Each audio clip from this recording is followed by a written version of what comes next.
When we're going. We're good. What is up, everybody? Welcome to the Zulu cast episode 3. Today I am joined by my co-host, Mia. Hi. Shane. What up, though? Max. I'm reduced to the peanut gallery. Kitten. Hello. And Creek. And of course, Hi. I am your boy, Alan. And today, during the abortion podcast, we're going to start out nice and easy. I'm going to give both sides 5 minutes to explain why they hold their position. We will first start with the pro-life people. Shane, why are you pro-life? I am. I'm pro-life because I think it's the more logical stance. I value life. I do happen to be religious, but I think without that, that wouldn't be a big crux of my argument at all. And it's not. But yeah, I just think it's the more logical leaning route. I feel like it's a very misconcepted route, and the way that we talk about abortion in today's society is very I don't want to say one-sided, but I feel like it's turned away into a certain area, which I'll definitely get into as the conversation goes on tonight. And I also do want to say I vary from other pro-lifers. I'm not, I don't want to come off as the insensitive jerk who's pro-birth in reality and just cares that the baby's born and then acts like it doesn't. I'm very much here to care for human life and its existence. And why are you pro-life? That is an assumption. No, but anyways, I am pro-life because I also, like Shane, value the baby that is inside of you when you are pregnant. I also want to talk more about, I guess, the morality and sort of I guess the right and legal aspect to abortion. I don't think that every female should, quote unquote, have this as like a fundamental right. And we can get into that later. But I guess for like pragmatic reasons too, there's a lot of other issues that are going on that we're not addressing. And I think abortion is sort of just the answer that we're choosing to address instead of, fixing all the other problems. But yeah. Okay, good. And Creek and Mia, before I pose the next question to you, remember, do not make any counter arguments just yet. I will give you guys a given time to do so very soon.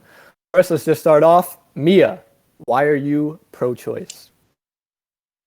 Pro-choice mostly because of the gray areas that are drawn when abortion isn't legal and the position that it puts people who are assigned female at birth in, as well as just like bodily autonomy. And I just don't really think that the quote alternative options are very valid options either right now, which would just be like adoption.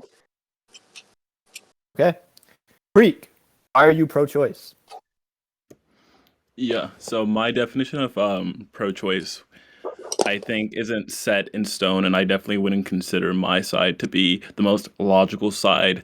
I guess why the core reason as to why I'm pro-choice would just be based around the fact that if in the final analysis, I think pro-choice and being pro-choice makes the most amount of sense in today's climate. And I think you would reach this conclusion through a combination of taking into account human nature, taking into account the sociological position we're in today, the position of the economy, the position of how we interact with one another. And I think in the final analysis, it makes the most amount of sense, with abortion being a legal issue, making it accessible to, if not only in developed countries, across the globe. It makes the most amount of sense currently today. Okay. So, Kitten and Shane, do you guys want to make any counterclaims to the claims that Mia and Creek have made thus far? I feel like we're gonna get into it later. Like, I don't know if we should, because we just end up piggybacking off of each other. I don't know if that's how you want to schedule it, but I have a pro to say. I think there's a lot of things that they said. Let me first of all say, I'm not cutting you off, am I? Good. No, No, you're you're fine. good. You're fine. You're fine. You're good. Okay. Yeah. I just wanted to say, Mika's very right that there's a lot of gray area.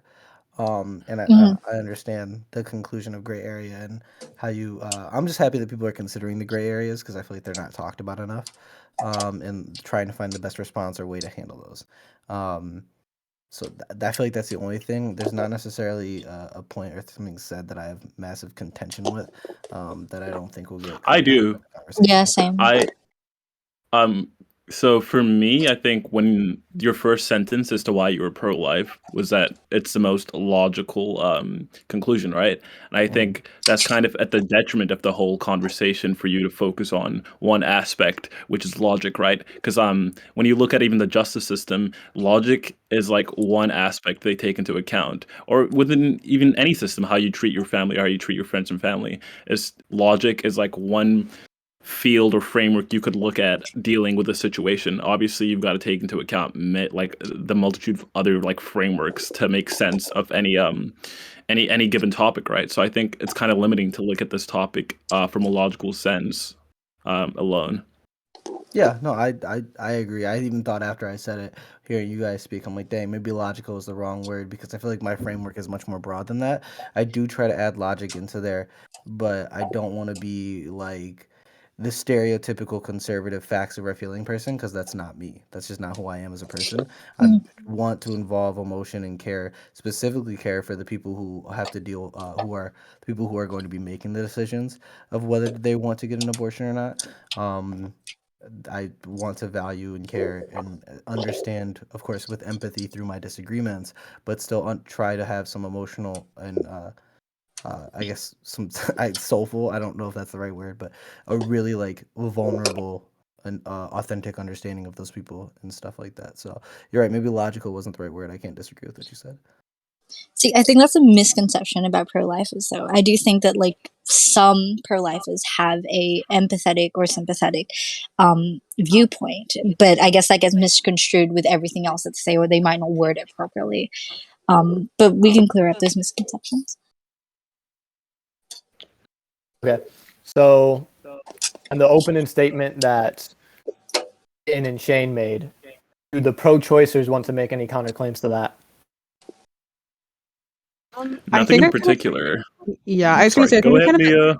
I'm sorry. I think I kind of agree with Kitten that like most of the counterclaims like are probably gonna get brought up anyway, like a little bit later from now. Just like while we're doing more specific questions. Yeah. Okay. And we do have an echo through Creek, so Creek, if you're not wearing Yeah, I headphones, did pop realize them in. that. Okay. All right. And I do have my own questions here, so we can format the podcast like that. And we could work through that. Or did you guys have any questions that you wanted to pose to the other party? Did you already have some pre-planned? I don't know. I don't I think think so I'm happy either. with the questions you had. Yeah, Yeah. I think those are the ones I want to get more into and see where the Mhm. conversations lead from there. Mm. Okay. They'll So come up if we do. I'll first question the pro-lifers while Creek gets his shit organized. So to Shane and Kitten, are there extreme circumstances where you believe abortion is permissible, such as things like rape, for example? Shane, Kitten, do you you want want to go to? first? You okay? You want me to? Okay. I can do it. Um, It's I think okay. On the whole, I think we do agree. I think Shane is a little bit more. I don't want to say grounded, but I have a little bit more leeway, I guess, in extreme circumstances. But we are sort of floating in between, like whether it's a good or a bad thing. I do think for me, in the cases of like rape of young people, so like under 50, well under 16, and obviously when the mom's in danger, that it is permissible. Yeah, I'm definitely in the same boat. I am a little more grounded when it comes to things, or a little more weird, I guess I should say, when we talk about rape or people, people who've been conceived through rape. Because I don't wish to devalue those people. I feel like there are people like that who walk around on Earth today who I have value for, and I don't. Maybe it's just me, but I don't think they held any less value. Um, as a baby, and I hate to say like before that and stuff, but yeah, no, in most instances of rape, incest, and endangerment of the mother's life, I'm perfectly okay with abortion. Okay. And just as I pose these questions, so that conversation is a little more free flowing, Creek, yeah, if you have any contentions with their statements, then you guys could go ahead and butt in. Okay. But just try to let them like flesh out Mhm. the point. Do you guys have any contentions to their first answer? Yeah, I do. Am I still echoing, by the way? No, Or is it you're better fine. now? Okay, cool. So, in the instance of abuse, right? So, rape, sexual assault, or whatever it may be. So, why is it in that case it would be permissible to abort the child in your eyes? Is just, I guess, my question.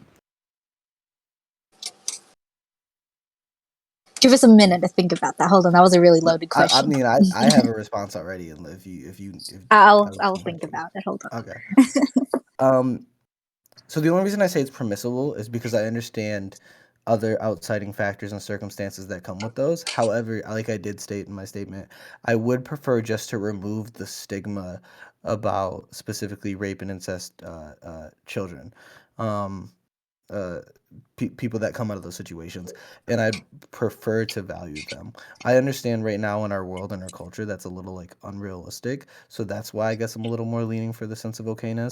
But I do think that like my biggest stance is if the mother is in danger and she's going to pass away, that is the case where it's like I take precedence over her or of her personhood versus the child.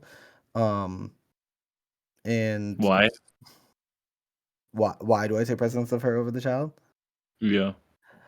Uh, I feel like I'm trying to think of the way I want to word this.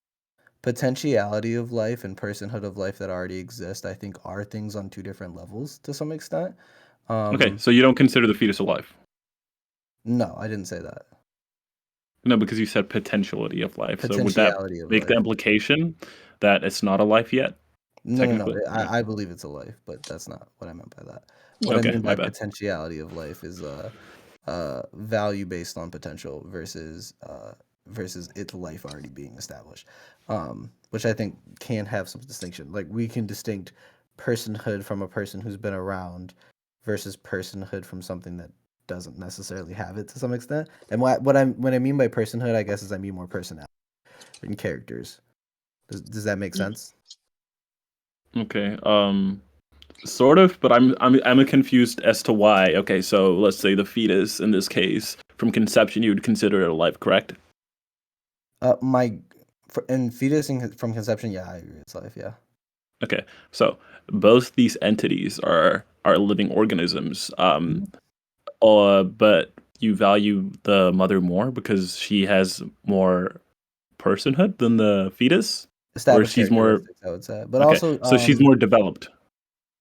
develop's a weird word. I don't know if I like the word developed. I'm trying to think of the best way to word it in my mind. You might have to give me a sec on that. Cause See, oh, go ahead. yeah, I'll can give you a second to think if you want, because I guess I already have like what I wanted to say. This is sort of where I sort of flow in between, because on one hand, again, I do value it as a life, and for all sorts of reasons, and I think we'll get into that. But at the same time, I guess it's about the fact that there is a lack of choice for that situation occurring, and it was put onto them. Sort of, I guess, like how any other crime was, put onto them. You wouldn't necessarily blame them for being in that situation, because they didn't, I guess, they weren't directly involved in making that situation happen. It just happened to them. But again, the consistency would be that, regardless of the rape, I would still consider it a life. And So I mean, is, that's where is I sort of like flow in between, where I'm not too sure how I really want to gauge it. And it's just about educating myself then, right? Or at least thinking about yeah. it more. But I float in between. Um, Yeah, So honestly, so I'd is say ma- it's kind of big in that sense. is making the woman carry out the pregnancy a punishment? Because the way you posed it, it seems like she would get permission or the ability to have or the right to have an abortion if it wasn't her fault. So it kind of seems like taking the right away is sort of a punishment, like because like they didn't use contraception or whatever reason it may be. Would you agree with that assessment or no? I don't want to say punishment. I would say that is just the consequence of what happens when you tango, right? There are consequences in everything that you do, and it doesn't necessarily matter whether you like those consequences or not. It's the fact that those consequences are there, and that's, I guess, a realist standpoint. Um, but I mean, I'm not entirely sure like how people could disagree with that. It is, we don't get mad when things, or at least we should, we tell each other we value, right? This is like a value that we hold, that we shouldn't get angry when things don't always go our way. And that's just what reality is. And that is just, I guess, human nature. So I don't want to call it a punishment because that seems like it is, I guess, intentionally like put upon them, and in some sense it is, but I guess semantically punishment would like imply other things, rather than just like a consequence of. I would agree with the idea that people ought to take responsibility for what they do. So like I think we can all agree to that sentiment for the most part. But I think the question becomes muddy when you take into account as like, should the law make you take responsibility for certain things? Like, there's plenty of things people don't take responsibility for. There's a lot of people who just don't go to work. There's a lot of people who don't go to school. There's a lot of people who don't do anything with their lives, right? Or even like taking care of your child. There's a lot of people who aren't there for their children. So taking responsibility is something we would all say let's say we would all value. But just because something is valuable, right, or just because something is moral, doesn't mean the law should enforce it. And that comes down to a lot of things, right? So like lying, that's considered immoral, but like it's not illegal to lie.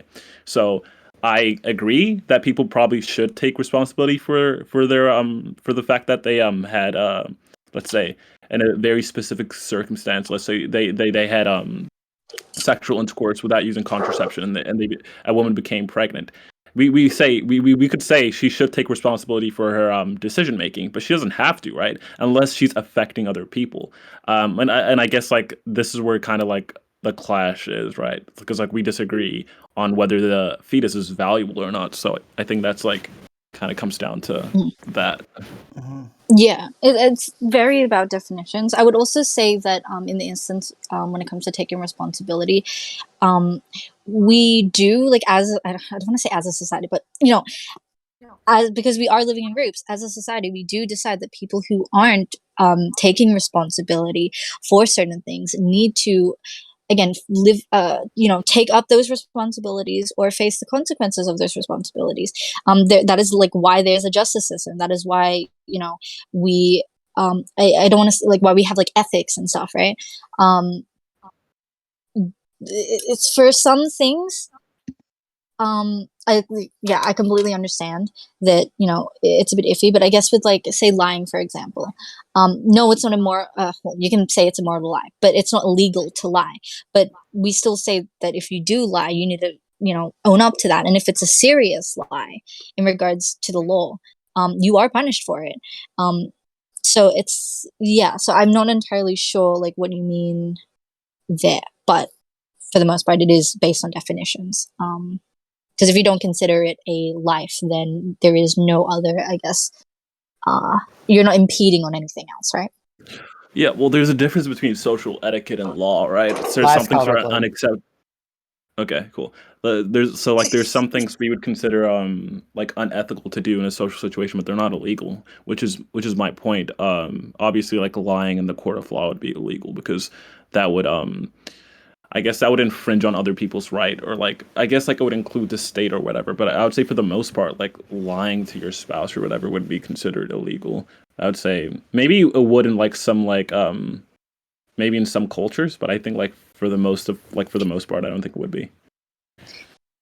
See, like I don't think it's illegal, but it does like skew, I guess, like the case, one way or another, and or at least like if it's a jury case, right? They would look at that and be like, well, because we consider lying immoral, we would skew to one side. because they've done something quote unquote wrong, right? Sure. So, but I get what you mean. But yeah, Shane. I thought Alan was gonna talk. Yeah, that was the Oh. last counterclaim. Kitten impeded after. Sorry. Last Can I- counterclaim. wait, It's can I just- fine. Sorry. It's okay. All right. So the next question is for the pro-choicers. Yay. Ia and Creek. Is there a Yay. point Yup. where abortion becomes unacceptable? And around what timeline during a pregnancy cycle does an abortion become a murder? So I don't think that abortion ever becomes unacceptable, especially when there's like medical necessity. Most people aren't choosing to have an abortion at like 6 months pregnant. Most people aren't deciding, hey, I really want to have this kid, and then like 6 months later getting cold feet and being like, you know what, I changed my mind. That's most of the time not what is not what happening. Is not what is happening. Sorry. So then I guess I just can't do English right now. Yeah. So I guess I would just make, for me, the cutoff would be when the like fetus is born is when abortion should not happen because it physically can't. Yeah. I agree for the most part. So when it comes to murder, we can just recognize that's a legal definition anyways, right? So because it's a legal word, we just understand the fact that it would only be murder if it was, let's say, in a state in America, like if let's say in Texas, right?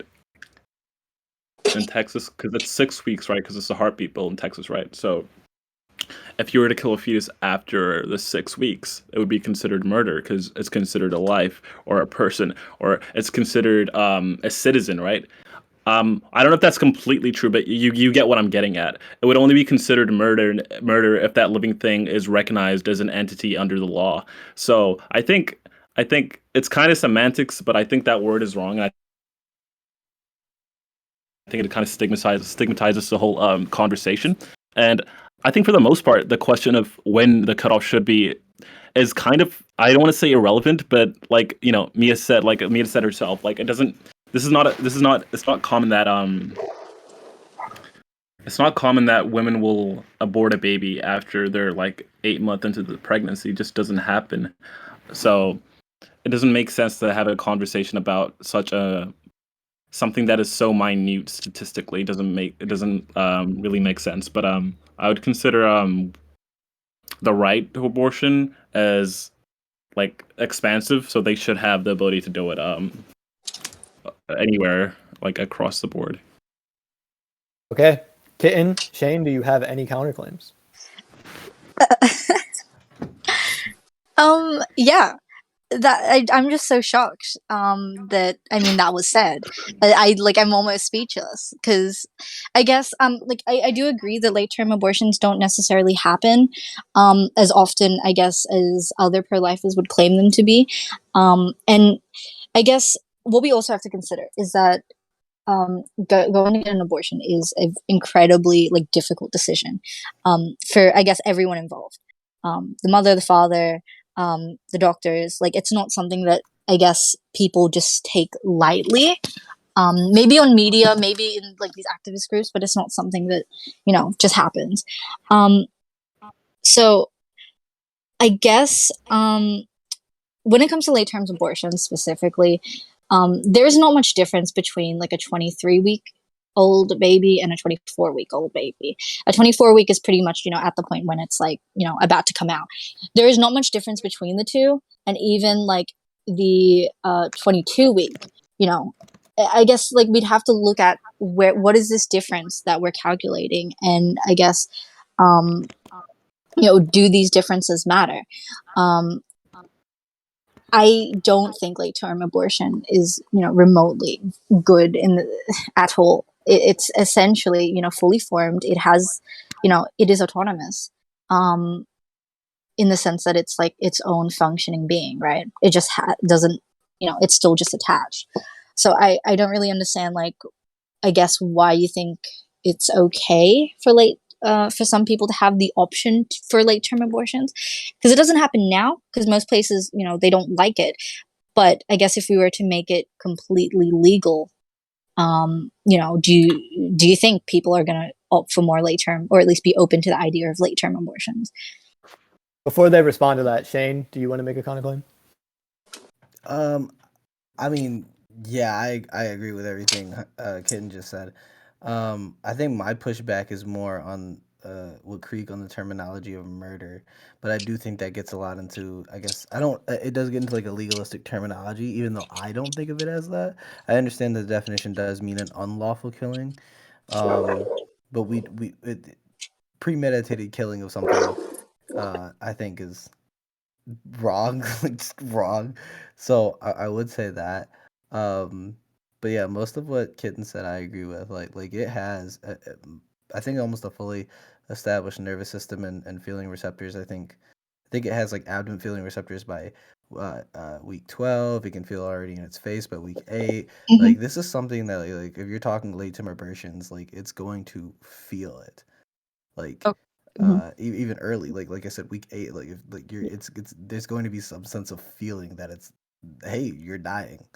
So Okay, and pro-choicers, I'm going to let you respond, but I'm going to let all the debaters know that we are going into a free form on this question, which means you guys can talk and interrupt as you like. I'm going to put a 10-minute time limit on the topic, and you guys can go ahead starting now. Okay, so I feel like the way that I see it is the fact that fetuses do have feelings is why late term abortion should be okay, because like I said already, for the most part it's only out of medical necessity, not out of someone just opting to not have a child anymore. So that would include when fetuses have syndromes where their bones are quite literally just breaking inside of the person carrying them's uterus, and they're feeling every single second of that, and that's not going to stop whether or not they're born. They are just that fragile. Like, even if they were born, they most likely aren't going to live, and if they are going to live, they're not going to have a quality of life, and they're feeling every second of that, and you're just prolonging that pain when you could end it earlier. So that's like one of the examples of like a medical necessity that I would say exists. And then the other part that I mentioned was just the gray area. Before Roe v. Wade was a thing, a lot of women were prosecuted for having abortions, even if they were technically legal abortions, because it's something that's harder to prove. And I don't think anybody who had to have, out of medical necessity, an abortion at like post 6 months or whatever it may be, gestation, after that point, I don't think that they should have to even deal with or worry about the fact of something legal happening to them. Yeah. Oh, I did have a response, and I sort of like went over my head. But Craig, did you want to say something first? yeah. Yeah, just to piggyback off of what Mia said, I'm curious as to what scenario would a woman get an abortion past, let's say, 8 months? I mean, it would only really be, at least in my eyes, because of necessity, right? I mean, I just want to at least like pick your brains as to like what do you think like are the reasons as to why a woman would get an abortion past like a time frame like that? Yeah. So to address, I guess, what Mia first said. Sorry, like it was in my head, and then like you asked the question, and now my head's like, do you ever Cool. response? Hold on. Okay, wait. I'll answer your question first. I mean, look, I want to say, like, do the reasons really matter? Because I think I they guess do. whatever qualification you want to like, I guess, yeah, whatever, like, however you want to qualify it. The fact is that the end decision is, going to be the abortion, and I guess that's sort of um, where Wait, the issue lies. didn't we just have the discussion where you guys said it is permissible in some cases though? I would have to Yes, piggyback but on but that. this is like a choice though. I guess this is like, and this was my second point. I just remembered. It's, I guess, the terminology choice is what I don't really like. I would say in the instances where it's like a medical necessity, that already implies that it's not a quote unquote choice by the mother. Um, hmm and Why wouldn't that be for choice? some, yeah, Wouldn't I she was get about to to say, choose like, between for herself? Sorry, go ahead. no, wait, again, it depends on, like, I guess, what the medical situation is. Like, if the baby's possibly going to die and the percentage rate, is one or the other, you know I wouldn't say there's much of a choice in some of those situations. Like, there is fundamentally a choice, but if it's 99 going to die, like you're not going to be like, oh, I want to risk that 1%. And I guess this is the same for like the mother's life and whatnot. Usually the case, we favor the mother, and I guess again, there's a lot of reasons as to why we do that. But in terms of like late term abortions, like reasons why, I guess like from what I've seen and what I've heard, it's just there's a lot of hormonal changes that happen to you when you are pregnant, and there's a lot of, I guess, anxiety and depression that can occur during pregnancy. I'm not blaming those factors necessarily, but I would say that would skew, I guess, your decision of whether you want to have it or not. And it is a very daunting thing, the closer it gets to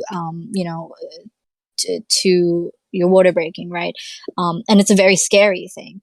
And I only have really heard arguments saying like, I don't want, I don't want to go through the pain. I don't want to, I can't just have it because of all these other reasons that are going on in my life.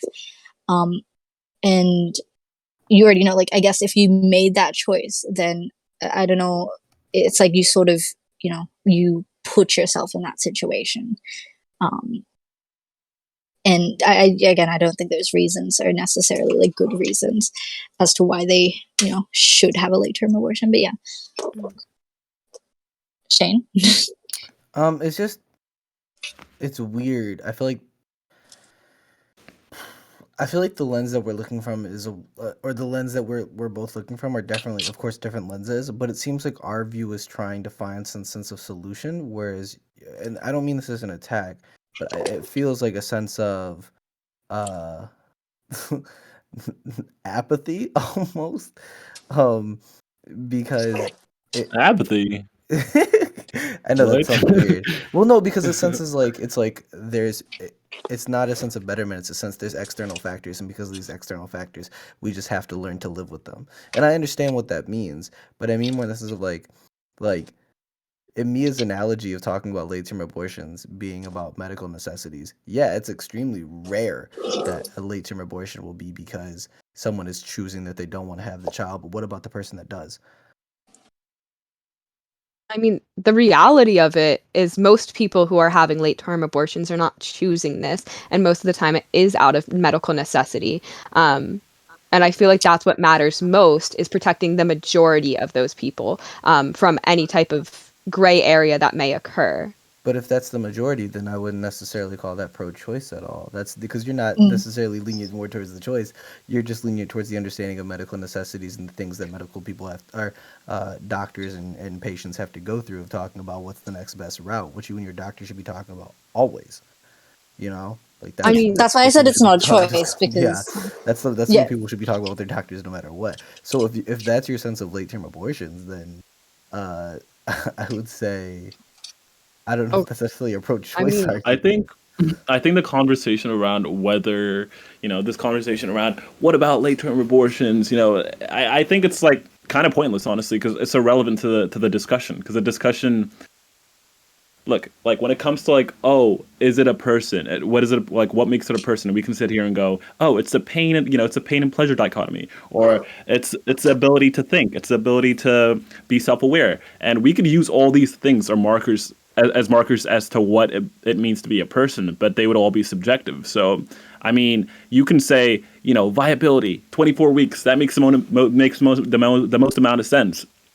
But then someone else could make the argument for like 10 weeks. And then in Texas, they made the argument for 6 weeks. So I think for the most part, the philosophical discussion around what makes a person is kind of like laborious. And it's kind of doesn't really have any meaning within the actual issue, because you can never reach a conclusion. Like, it's subjective what makes someone a person. So I think the best route is to go through the route of pragmatism and trying to help the most I amount wouldn't of know if I people. would say that's subjective though, because I think, I mean, like, It is subjective. I hate to make it. I feel like I'm making an appeal to authority. This is totally an appeal to authority. I'm conscious of that in advance. But a study done in 2018, 96% of biologists, a study of people who consider themselves pro-choice, but 96% of biologists, or 85, I think 85% of the people in the study, believe themselves to be pro-choice, but at the beginning of the study. But by the end, 96% of biologists agreed to the idea that um,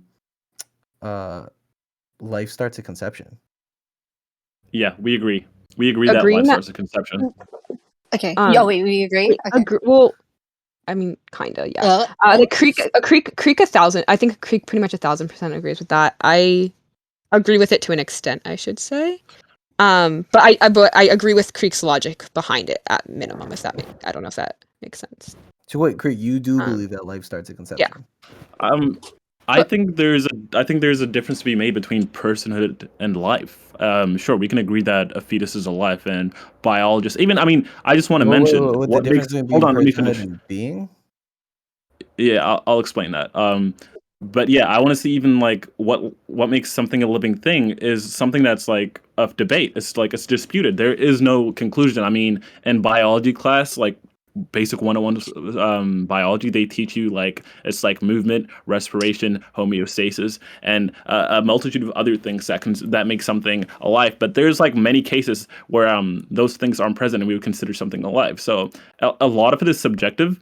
The concept of what makes something a living thing is a little bit more rigid than what makes something a person. But both of these things are like philosophical concepts, and to the extent that we don't know what like in the sense that it's all opinionated, we can't really come to an objective conclusion as to what makes something what makes someone a person or what makes something a living thing. Yeah. Yeah. Also, just because somebody says or somebody agrees with the fact that life is started at that doesn't mean it. conception, Yeah, like I said that in doesn't advance, mean that was yeah, it's it definitely doesn't an really appeal mean to much. authority. That's not me trying to make. Like I said, that's totally an appeal to authority. I Yeah. just tend to agree with the logic behind those biologists. I wasn't saying that, oh, because these 96% of biologists say this now, all of you must. I'm saying like I think Yeah. there's good evidence for the reasons that there's 96% of biologists saying Yeah. that. Time, But time. Okay. So okay. the next question is for That was the fun. pro-lifers. You will have 5 minutes to respond. Pro-lifers, do you believe that your view is misogynistic? And if not, then why not? Misogynistic? I think you worded that word. Misogynistic. Misausage. Let me not laugh at that word. I'm a man, and that's Yeah. Oh yeah, Shane, shut up. Wait, we're waiting for me to answer because I'm a woman. That's misogynistic. Okay. Anyways, no, I don't think it's misogynistic at all. And I guess the fact that people would even claim that is one of the bigger issues with, I guess, the abortion debate, right? Is we only ever focus really on, I guess, the child or potential life, whatever you want to call it, or the clump of cells, and like the woman. And I guess how that affects her life. And, we do make arguments for, I guess, how it would affect like a man's, but it's never really something, I guess, I've seen most people, or at least in media, they never talk about it. And even just the fact that people would say that, as a man, you don't have any say, to me, it seems very sexist and disgusting. Is it misogyny? I guess the basic, underlying question behind that is like whether we think that this is to do with like a woman having a choice to her own like bodily autonomy, and then that goes back down to like whether whether it's like a life and whether it is its own like individual like being, right? I think it's its own person. I think it just happens to be in your body. I don't think it's necessarily up to you to decide like whether or not this thing live or dies. Um, because it is its own thing. So, is it misogynistic? No. Okay. Yeah, I do want to preface mine very carefully because I am, uh, uh, I'm not blind to this. I'm a man. Like I'm very conscious, and I want to say first and foremost because I feel like people who listen to this might not believe me, and that's okay. I hope they would get to if I ever meet these people, they would get to know me. But uh, I don't want to tell women what to do with their bodies. As a matter of fact, it's kind of the exact opposite of what I want to do. I feel like that's been done so long throughout history that men have been oppressing women to certain degrees, and I just don't wish to do that. I want women to be able to freely be themselves and express themselves.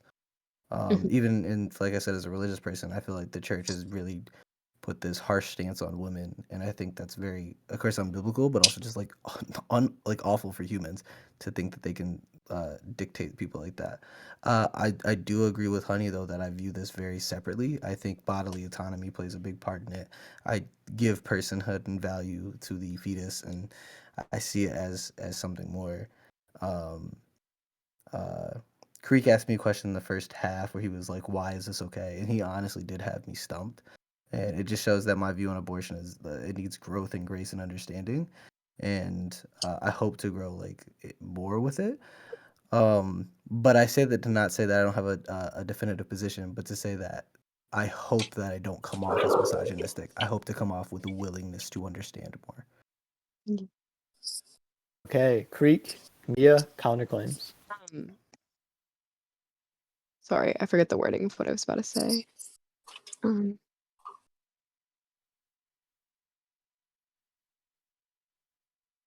Creek, you can speak while I think of my sentence if you want to. If you don't want to, that's okay. okay as well. Yeah, we said a lot. Yeah. I think individuals can be misogynistic, but I don't think systems of thought can be misogynistic. Actually, I think systems of thought can be misogynistic if they're fueled by misogynistic people. But at the core of the pro-life argument, I don't think it's inherently misogynistic. But I definitely do think there are people who use the arguments within the pro-life system to in a misogynistic manner. I think they use it out of spite as opposed to, let's say, the love and value for let's say, the fetus. Yeah. Okay. I remembered my point, or like what I was gonna say. What I was gonna say, it mostly has to do with what Kitten was saying. I think that echoes back. I don't know if this is gonna help. Yeah, I Whatever. think I heard that. But Anyways, Yeah, so for Creek, if you could is get it some through headphones Greek? in mute real quick, be cool. Okay, sorry. But what I was gonna bring up is just what Kitten had said about like why it like about it being only the women's decision and that like the men should have a choice and stuff like that, or saying it at all, which I do think it should be like a conversation that's had if possible. But also I think that what mostly important here is making sure that these conversations happen before having sex is done, I guess. So like if you're someone who doesn't agree with abortion and you have sex with a woman who does, and you guys didn't have this conversation beforehand, I don't think that's the smartest thing. I think that before you have sex with someone, that should be a discussion that's already had. Yeah. I agree. No, I agree. Like this is like I guess where I really stand. It's like I guess if you need to have this conversation before anything happens, and like I guess the best form of contraception is just not having sex, because that is like a situation where okay, at least we agree on that, because like that I guess that was my worry. A lot of people don't really like that opinion. Yeah. I mean, Go ahead. Oh, you can speak, Shane.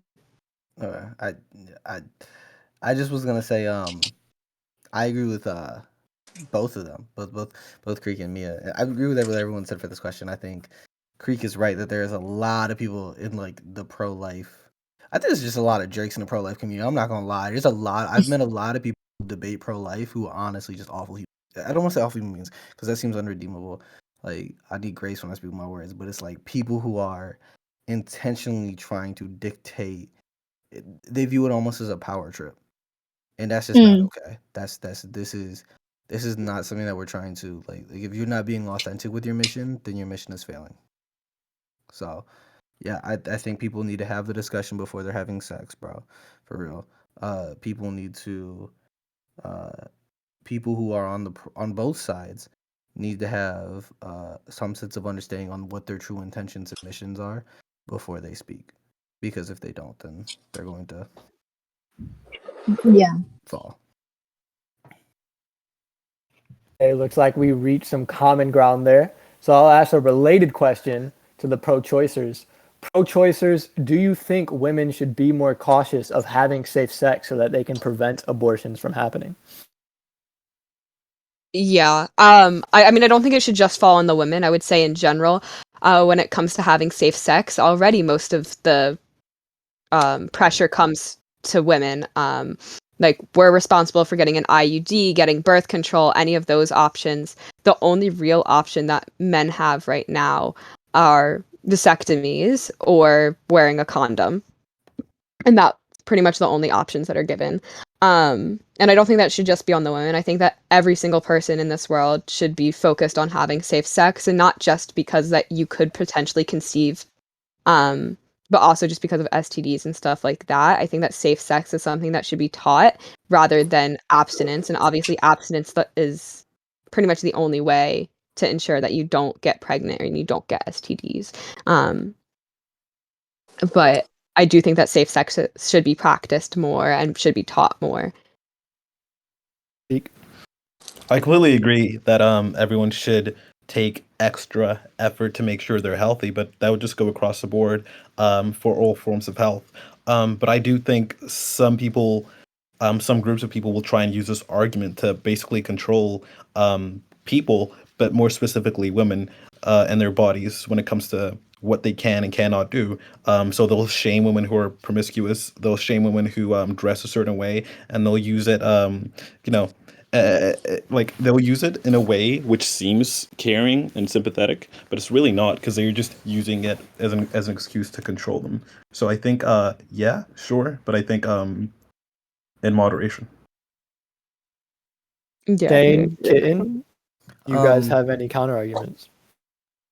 Not counter arguments, counter agreements. Like, Yeah, I I agree. this is a very common ground area where it's like people just need to be more, I guess, we need to be better at talking about health and stuff like that.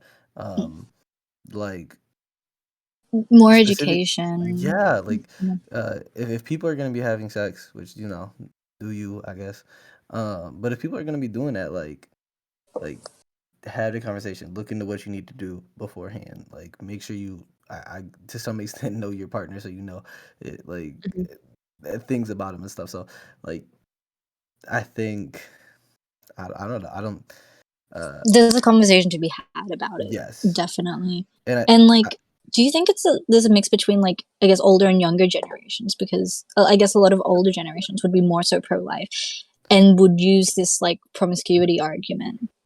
I think they would, but I personally don't think the promiscuous argument holds up, honestly, because um I think the way to lower abortion rates is to like just honestly be loving human beings. Like it has nothing to do with people having promiscuous sex. I do think that, of course, that takes a certain. I mean, I guess because certain aspects of my life, like my philosophy, I do have like certain regards with that. But I think if people were more open to, I guess, like empathetically loving and talking and graciously speaking with one another before certain actions, then the promiscuous argument would fall flat. Personally, I mean, Mm. I would disagree with the fact that abortion rates would go down just if you were a more loving human being. I think that kind of presumes that people who get abortions aren't aren't loving loving. Yeah, let me people. rephrase. I don't know if that was just bad wording, but I It just don't. probably was. No, you're right. It probably was. I'm sorry. I misspoke. Mhm. That's funny. No, yeah. Well, I mean more in the sense of like lovingly. Maybe I use the word lovingly way too freely, but that's because I value that word a lot.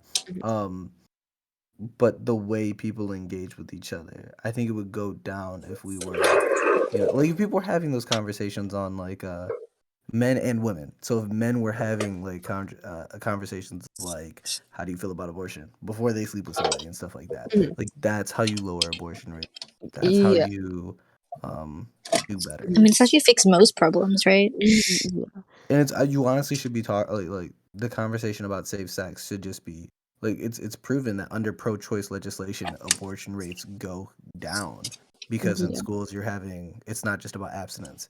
Mhm. And that's the thing. People are teaching abstinence without a foundation for it. It's like no, like and then kids are like or not kids but like people themselves have lived their whole lives with this mentality thinking this doesn't make sense. There's flaws in this idea because there's no basis of it.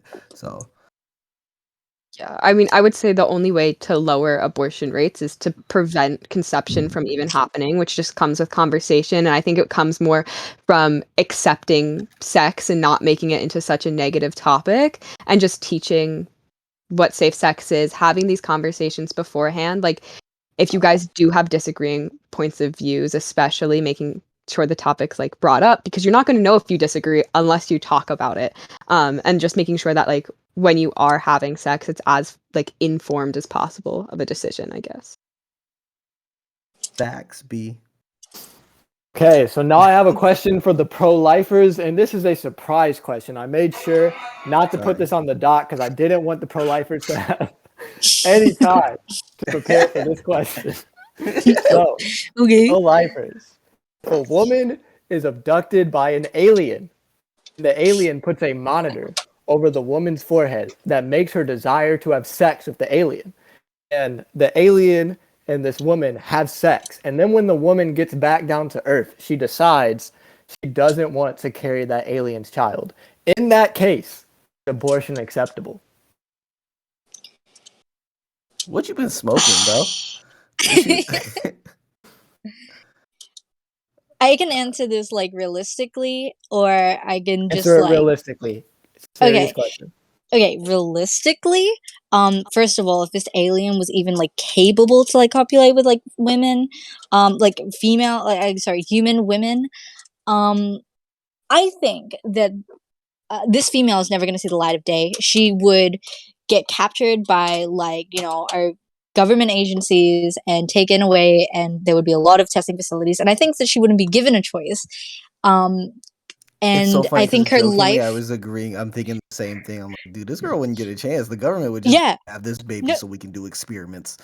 well, I wouldn't say experiments, but she would be monitored, and there would be some sort of like, I guess, hedonistic curiosity by scientists and doctors as to like what the hell is this and what is going on and how is this actually going to affect the human body. And that is just a realistic approach, and I guess it's like a what do you call it, conspiracy sort of thing. But I genuinely do think that like governments would hide that stuff. Would I allow her to get an abortion? I mean, do I value an alien's life? Because this isn't a human baby. This is an alien baby. It's part woman. It's part It's woman. It's part woman. True. It's part woman. Wait, so it's a female baby, Bro, what female is this alien question? baby. Wait, this is actually I would say okay. So hold on. Hold on, they're not done. No. They still have 3.5 minutes. Okay. All right. A female alien baby. Is this what it is? Okay, it's like hot. Okay, but then I don't know. This is like a speciesism. I don't want to say species because that's not the right category, but it's like it's like a speciesism I think you're thing. trying to evade the question with semantics. I'm not No, trying to because evade. like to some extent, is I like feel like we're trying to figure it out because this is Yeah. an odd, weird form of bestiality. Like, or you could argue this is some because it was conscious and or able to do what humans can do. That it's I guess I don't want to use the word humane, but I guess humane. I don't want to say it's comparable at all. Like, I guess that's a really bad straw man argument. But would it be acceptable for that woman to have an abortion in this case? Does she still have the thing over her head where she desired to sleep with the guy? No, she doesn't. When she gets back down to Earth, she no longer has that desire. well, this is technically rape then, so it's like Yeah. I've completely forgot about the head covering part. Yeah, this is technically rape, so I still stand. So Yeah, I you guess I think stand she on- should? You think she should be able to have that abortion? Yes, I realistically don't think she would though. Okay. I'm gonna say I'm leaning both ways. I feel like I'm not super established and grounded in this idea because I do think that like this is different if it's like human rape because like, I don't know what kind of alien this is. Can you describe the alien for me, please? I can't describe the alien. I Is it I'm laughing at the is it- situation, and this situation does sound like an act. Rape, is it and a rape is not human funny, but like it's like alien? I'm not giving you details on the alien. It's not a You're just human trying to run alien. away from the question. I'm not giving you details on the alien. It matters. I don't know if you've watched Star Trek, but it matters. If this was like a Star Trek society, then I would say this. Yeah, if it was a Star Trek society, I would definitely say no. I would not. I would want her to still be abortion. pro-life.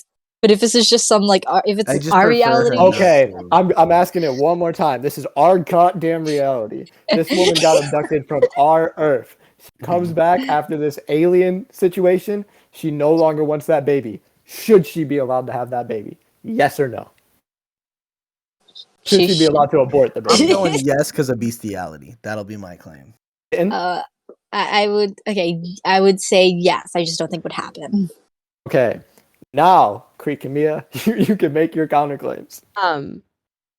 I mean, I found many holes in the pro-life argument within this being said, from bestiality to abortion. I mean, it's not bestiality to abortion. I mean, bestiality to rape. I mean, it's rape regardless of the species, obviously. Be true. And I understand how hard it is to answer such a hypothetical situation when we haven't even discovered what a true alien may look like yet. But it just did spark a question that I had when Kitten was talking a lot about the whole fact that it's another species. Do you guys agree with things such as like pig abortion? I don't know. Like, do you think that pigs' fetuses can be aborted? Is that like more like, is that something that you're rocking with or not? But I have noticed, because I don't know how else to say it. Like, are you rocking with pig abortion or not?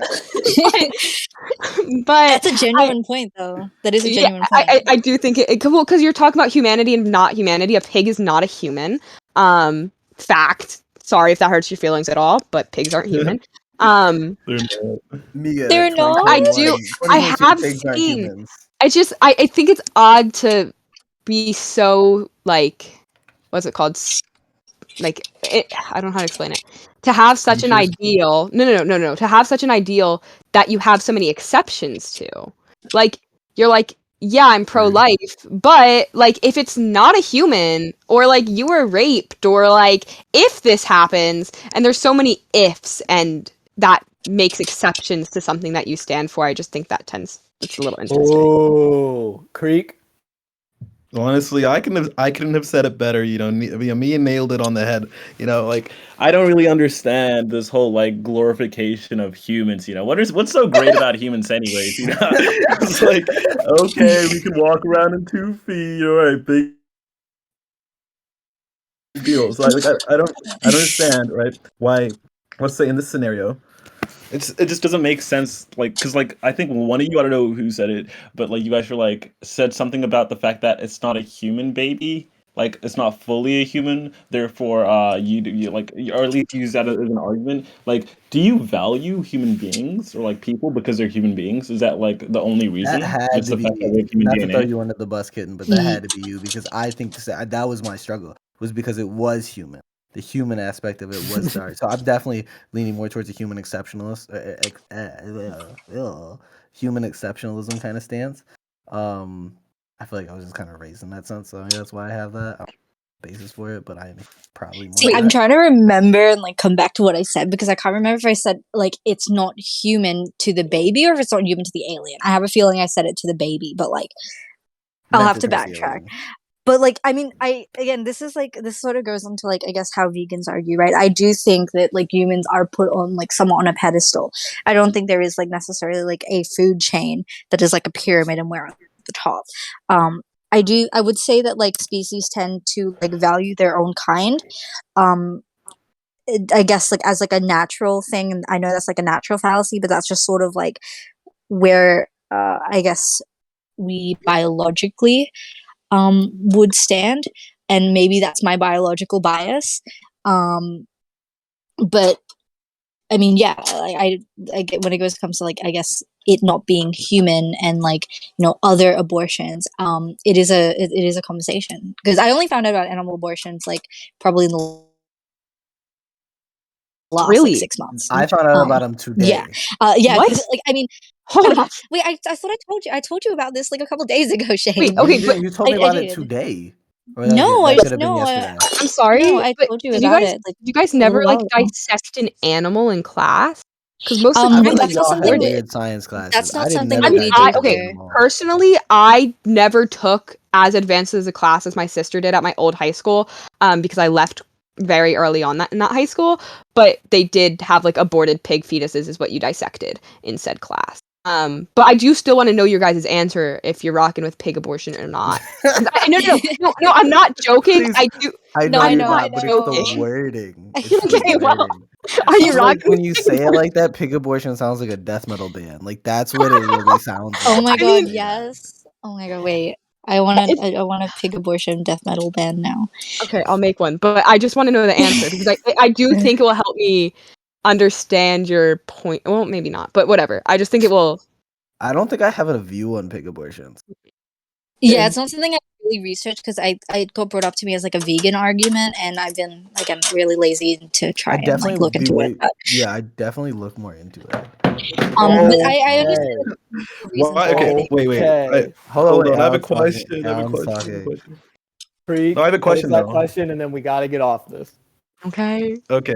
Okay. So, are you guys vegetarians? Are you guys vegetarians or vegans? Because if you're not, like, I don't understand why this would even be a tough question for you. Like, if you're okay with eating like bacon and stuff, like, why would you be not okay with like aborting fetuses that So are like I said, pigs? Like, I think I'm more of a human exceptionalist. Like I Yeah. said that, but what does that also mean? human exceptionalism is like the idea that it's basically this idea that humans are separated kind of from You Superior. think humans are superior? not superior. So No. Just you separate. have a superiority Already complex? No, just separate. Yeah. At least in my mind, there's just a separation from humans and other animals. I guess in my head, and that just might like kittens. That just might be a biological thing because species tend to behave that way, anyways. But do you know what's ironic? I was vegetarian. I've been trying to go back. Okay, we are steering off the path. Yeah. My parents, my Shane? Okay, it's parents not- are vegans, so I Okay, let's bring it back. This is a question for both sides. I'm going to allow the pro-lifers to answer first. Do we think that religion tends to inspire pro-life ideology, and is that a valid inspiration for that sort of thought system? Lifers, go ahead. Wait, we got asked first. I thought the choices got asked first. We are. Oh, sorry. I'm stupid. I can't hear. I think religion. Yeah, that's a valid reason to be pro-life. Do you Yeah. think it tends to inspire that line of ideology? Yeah. Okay, kitten. Like yeah. I guess I mean to directly answer the question, yes. I don't know why I guess that matters. In the sense like I don't know what's the point of this question? Because if what they're arguing about is pro-life, and the thing that tends to inspire pro-life points of view is religion, then I think it's valid to question whether or not that is a valid foundation for that sort of view. Well, can I say valid for individual? Yeah. Like what I mean by that is like, I think. Okay, so I'm trying to think of the best way to word this. I don't think it's right to impose religious law onto other people who do not follow said religion. Mhm. I think that's a misconception of the premise of those religions typically. But if the reason you're pro-life is because you're religious, Your religion, I think aren't that's you? okay. Yeah, but that's like a valid point for the individual, no matter for the how they individual. like. I mean, Hold that's on. like how they got to the beliefs, right? So like, Hold I on. mean, Aren't you? If you want pro-life legislation and the reason that you're pro-life is because of your religion, aren't you forcing your religion on other people? not necessarily. No. That is a good. That's a straw man. It's two completely different things. Strawman fallacy. Strawman. Hold on. I don't think those. Hold on. They still have Okay. time, Creek. I thought we were doing freeform. Okay. All Not right. on freeform yet. I'll tell you if we get the freeform. All right. Cool. And Ken, do you have anything else to say on that matter? Go ahead. Yeah, no, like I think that you can have like one without the other. They're not like they're mutually exclusive. They're not you don't need to have them like together at all times. Or at all, right? Like I don't know. And I guess like it's valid for like an individual if the individual finds it valid. Like it's I don't want to get into like religion and a religious argument, but like I mean there are things within like certain like religions that then they do have a point. But I mean whether I believe in those religions or not isn't like I guess I don't think it really matters. I think it also depends on like premise of. I think a lot of it is premise of debate. Like if a person is avid, like that's their basis of why they want to do it, then maybe they shouldn't be like they should be engaging in dialogue to better understand the other side.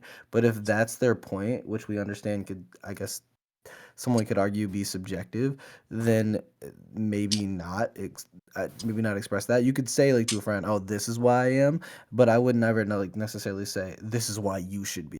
Um Hmm.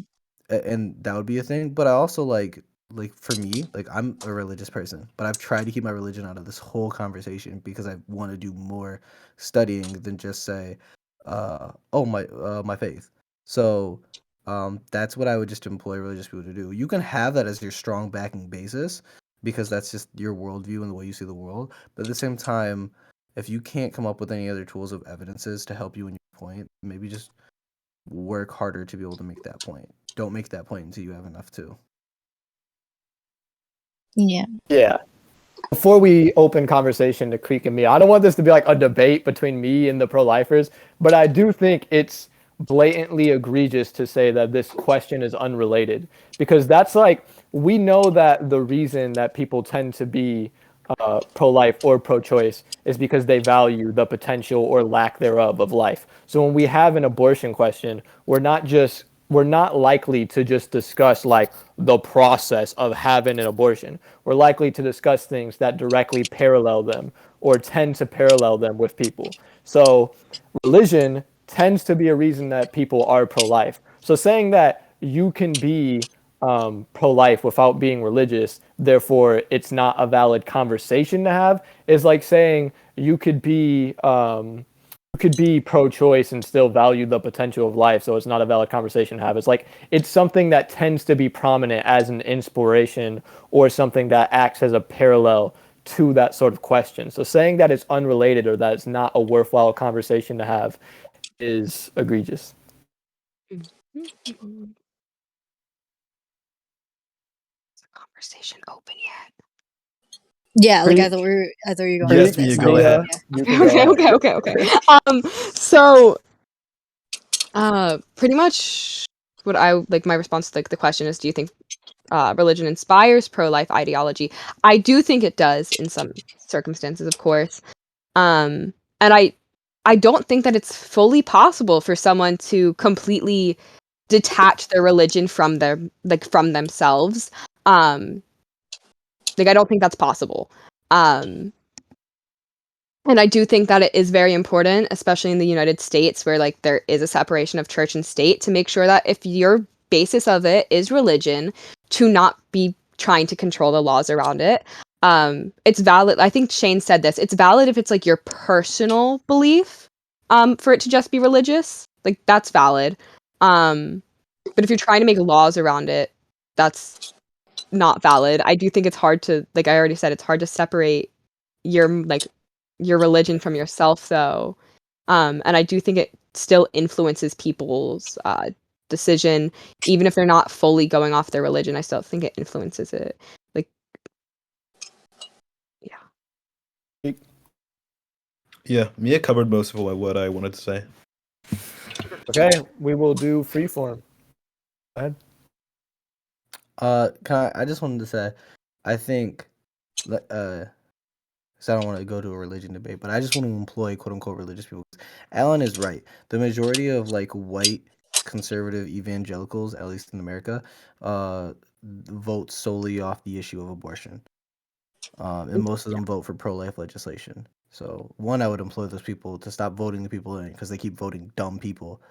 Uh, but secondly, um, I would say to those people, I would employ them if you have such a strong faith in what you believe in. Uh, look, look for the Mhm. evidences because if faith is that real, then the evidences should follow. That would be my one thing. Uh, and that's not to like denounce anyone's faith or to destroy anyone's faith. It's to build it up because I do think whatever side you're on, uh, your defense for it should be strong because you care about it. It should be lovingly and gracefully said to people, but it should be strong because you care about it. Yeah, Yeah, I don't I think. think. Oh, sorry, Chris.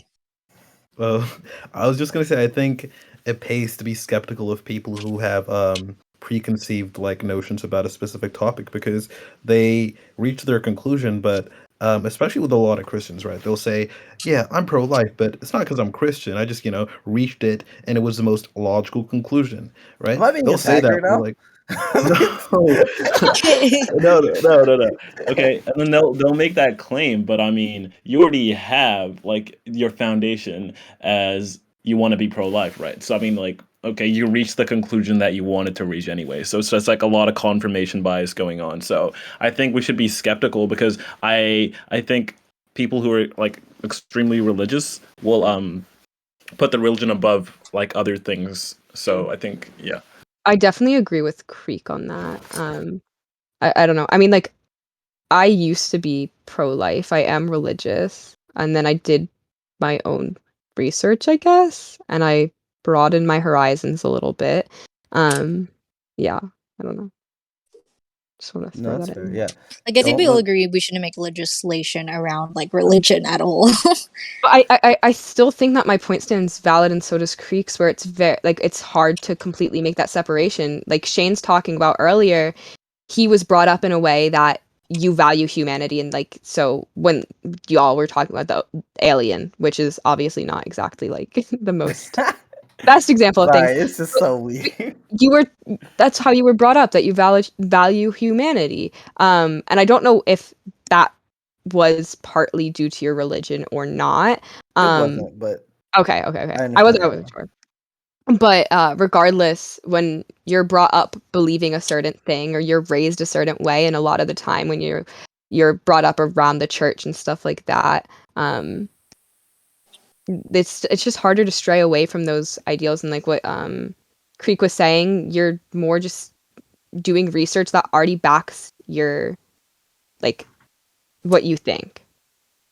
I would think that people, though, specifically, I can't speak for all religions, but I would think for at least the monotheistic Abrahamic ones, which are the more popular ones in the United States, and I think Hmm. for almost even smaller people who claim that they're spiritual or hold on to like Eastern religions, which I guess almost all of these are Eastern religions that have just been colonized by mostly Western thought. But I would hope that these people would really employ the idea to look into the other side, even if that means agreeing. But like you should be, you know, looking and engaging. Like this for me is edifying. Like I feel like other Christians would be here and be like, or other religious people might be here and be like, oh, I have to be combative. I have to be right. But no, this is edifying because I want to know and I want to grow. And that's not to toot my own horn, but I'm just saying Hmm. that should be the end goal, I guess, for religious people who care about abortion. Um, yes, you can validate your view, or you can say that this is your religion is your basis because it does. Religion isn't necessarily who you are, but view. But your worldview should be more expanded than just this one thing, because this one thing should affect the way you interact with the world, not hold you back from it. Okay, new question. Pro-choicers, do you value the potential of life? Did you say pro-choicers? Yep. Sorry. Okay. um I think that's an interesting one for me to answer. I would like to know what Creek's answer is as well, because that's a personal thing. But being pro-choice isn't necessarily like a personal to myself, I guess. I honestly have no idea what I would do if I did get pregnant. Like I'm not in that situation, so I don't know. I would like to say that I wouldn't have an abortion, but I don't know that to be true until that like time comes around. I want to say I value it to an extent. Like if I was pregnant and I was excited about the pregnancy, I'm sure I would go out and decorate the room because I do have value for that potential life. But I don't think I value that potential life more than I already value someone who already has a set personhood, I guess. Be the way I would. Yeah, I agree with that because there's different levels of values, right? Obviously, we value certain things more than we value others. So, um, I would say I value the potential, but the potentiality for life, but I don't value it more than I value the rights of, let's say, a woman. Okay. And Shane, make your counterclaims. I just think it's weird, and I misspoke earlier. And like I said, I said Creek had me stumped on that one question. 'Cause, right, my more growth and stuff, but that's because I was trying to find a way to be consistent, and ultimately I was coming off inconsistent. What I'm confused on though is why place human value on personhood versus human? Yeah. What? Why place human value on personhood instead of being? That just doesn't Hold on. make a lot of sense to me. Are you asking why you value personhood as opposed to being a human? Is that the question? Yeah, why value personhood over being? Because I think at the foundation, what makes a human being is like, okay. I think what makes a human being a person are characteristics like consciousness, like the ability to be self-aware, the ability to reason, right? So these things is what I would consider like the characteristics that make someone a person. Um, I think on the fundamental level, a human being is a lot like an animal. I mean, we human beings are animals, right? So, I mean, you make the distinction that humans are more valuable than animals, but I think, for the most part, we're the same. Like, I mean, we eat, we sleep, we do all the same things animals do. So, I think the distinguishing feature is our ability to be self-aware and like rationalize, right? So I think that's why I would value people as opposed to human beings. But that's oddly confusing to me I- because even go ahead, Mia. I'm It's sorry. okay. No, I just kind of want to jump in here and say that I didn't say this earlier, and I know that I said that I value like the personhood more than I value the potential life. But I also like I had this thought earlier, and the way that I thought about it as well was just the fact that I do value that potential. I don't know if this makes sense. I do value the potential life, and I think that is also why I do agree with abortion. Not agree with abortion, agree with being pro-choice, I guess. And I think it's because of the value that I place on, hey, if this fetus is carried to term and then born into this world, what is that value of life going to be for them? And I think because of the value that I place on that is why I'm pro-choice. I feel like that's such a weird stance. I feel like it's just a fight to say, oh, these external factors are real instead of fighting for a sense of betterness. Like, wouldn't time be better spent fighting for adoption or foster care reform versus saying potentiality of life this so then just get rid of it? Like, that just seems kind of unrealistic to me. Not only on that level, but like on the level of like Krieg, even if you want to say that human beings are just you wouldn't throw a human being away just like an animal. I mean, I guess to some extent you would. In the I sake of would. this argument. But like it just seems very maybe it's just foreign to me because I don't believe in a certain set of condition based engagement with people. Like to me, I value people off of being like the human experience versus personhood, and being Oh. born is a part of that. The human experience. What is the human I'm sorry. experience? Wait, sorry, can Shay repeat the last thing you said? It kind of cut out from my end. Oh, I said I just think I value the human experience, and being born is a part of that. I'm so Right. confused. Wait, you value human beings because they can experience things? Like, I mean, literally any living thing can experience things, right? No, So, but the human experience. You've never heard somebody use the phrasing "the human experience"? what does that mean? I don't know what that means. What do you mean the human experience? Give me a second to like define it better, because I It's a feel like very complicated thing to define. yeah, I think it is like very. Because I thought it's it was not like a set experience, it's just the experience, I guess, living as a human being. Because like I had to do this for English class. It was something. But it's like, yeah, the experience you have like living as a human being. Because you can't live as like a quote unquote animal, right? You can't live life through like another lens, right? You can only live life from the perspective of being human. The human Okay. experience is Well, different for everyone who has it. Also, yeah. Yes, but we would I say that being born is like part of, I guess, the human experience. You wouldn't say like a fetus has had a human experience because it wasn't like, I guess, Mhm. born yet, right? Yeah. Um, I I mean, think when we talk, I think Chris, when we just talk about talk. experience, All right, what do you got? Creek go. hilarious. Anyways, yeah. Yeah, so I think when we talk about experience implies self-awareness because if you're not self-aware, you can't experience things because when you talk about experience, it's relates to the self, right? So if you don't, let's say like an animal doesn't have Can you define a experience? self. Can I define Oh, experience? no. I'm explaining what I experience is to me right now. Like, okay, so when we talk about experience, we're talking about our relation with the world, right? And when we say our, we relate like we're coming back. We're presupposing the self exists, right? And by that, you have to be aware of the self, and you would have to be self-aware to be aware of the self. Animals are not self-aware.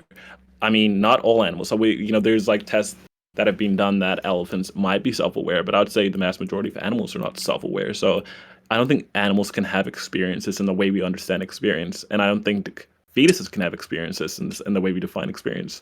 I mean, I don't think even babies can have experience like in the way we define experience. So I don't get this question. I don't even understand what you mean by human experience.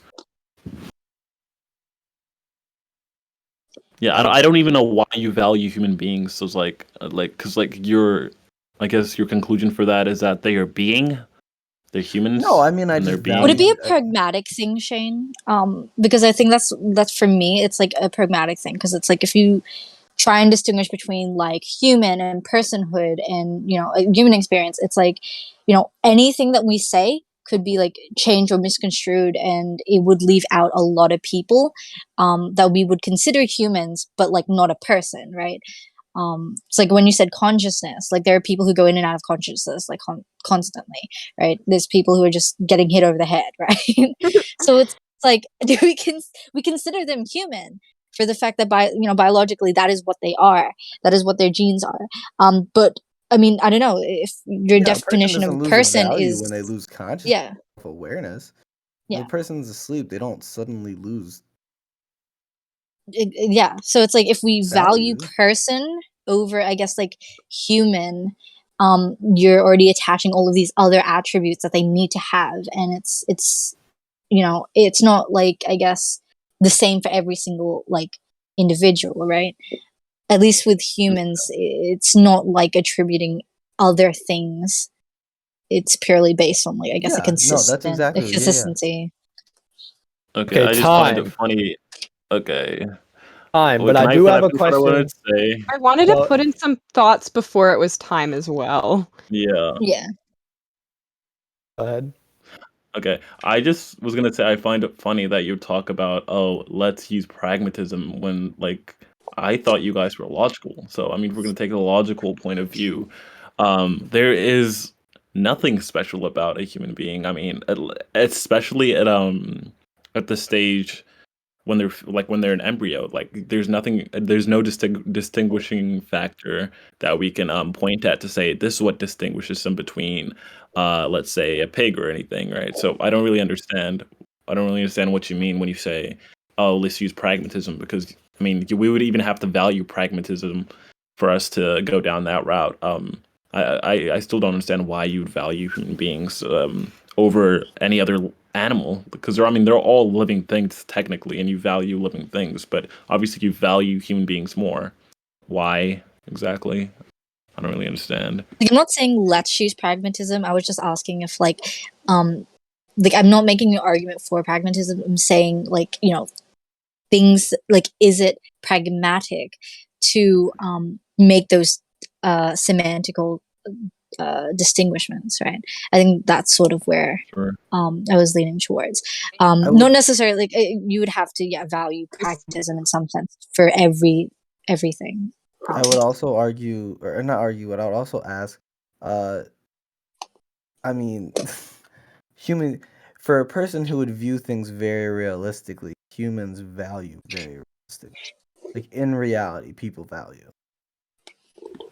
Okay, Mia, Okay, so closing segment. sorry. Mine's jotting back to a very like something Shane said a while ago when I Mhm. said that I value that the reason why I am so okay with being pro-choice is because I value the potential of a life. And then Shane brought up like foster care and adoption and stuff like that. The more research I do on foster care and adoption, the more solidified I feel about being pro-choice. if I'm being completely honest. And they're, yeah, whatever. It's not exactly on topic, so I'm not gonna But is your fully research go into grounded in the idea of how it is, or it doesn't matter. Foster care in general is not meant to be adoption. It's supposed to be you take care of a child until it is okay enough to go back into it's like the ideal way that foster care is supposed to work out is that the child will ultimately be reunited with its biological parents. That is the ultimate goal of foster care. Obviously, there's reasons why that can never happen. Adoption in general is a very traumatic experience for both the mother and the child. Regardless of if you change the way that it's done, it is traumatic. Like in general, there's not anything that you can really do to change that being a very traumatic experience. Okay. And I think this will recenter us on this point of conversation.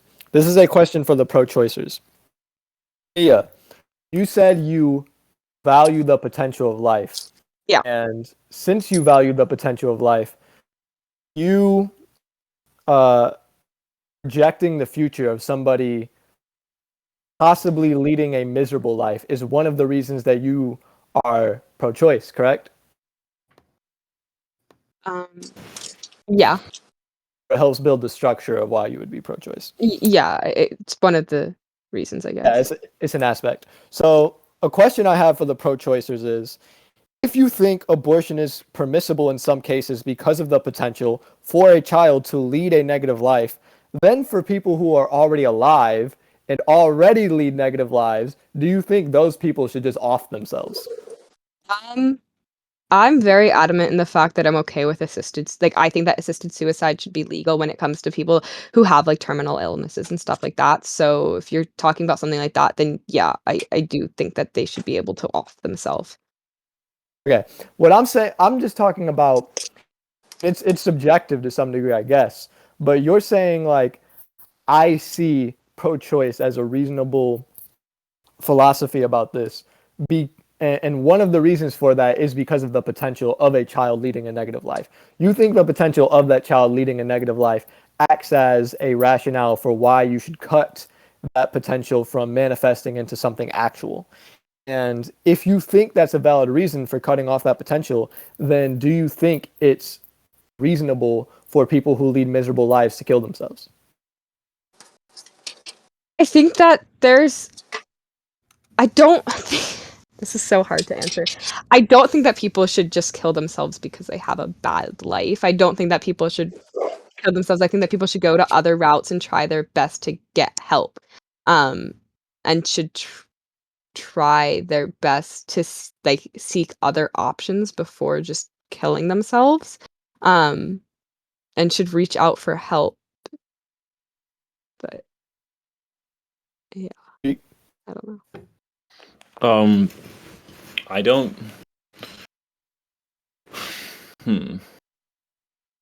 Yeah, this is a hard question, but I guess I wouldn't predicate my support for abortion on my value for the fetus because I mean, to be honest, I don't really value it in any way. I don't. Mhm. Also, I don't think. I don't think I'd be doing it any favors by aborting it. I mean, honestly, I kind of try and keep my like my thoughts on this. Like, I don't really have any thoughts on it. Like, because my stance on this is that it just comes down to the right? I think they should have the right to do it. The quality of life argument is weird because it's kind of subjective what makes a life worth living. As also, I don't think other people should get to decide whether like someone else's life is worth living. It's like it's not like the government could be like, oh, you're homeless, your life is not worth living. Let's kill you. Like, I don't think other parties should be should be able to decide whether someone's life is worth living. But it just comes down to the fact that I don't consider this like thing, an entity worth rights. So But this my question, thing is, if you think that people who are depressed, if you think the reasonable course of action for them is to attempt to better their lives as opposed to Mhm. killing themselves, in that case, Sure. it parallels because if you think that you should cut off a potential life from manifesting itself into actuality because that life could be a negative experience for the fetus once it develops, then can't you also make the argument that in valuing the potential of that fetus to unfold and have a life, the reasonable course of action would be to let that fetus actualize itself, and then from there attempt to make the best life of the situation, even though it might begin from negative roots.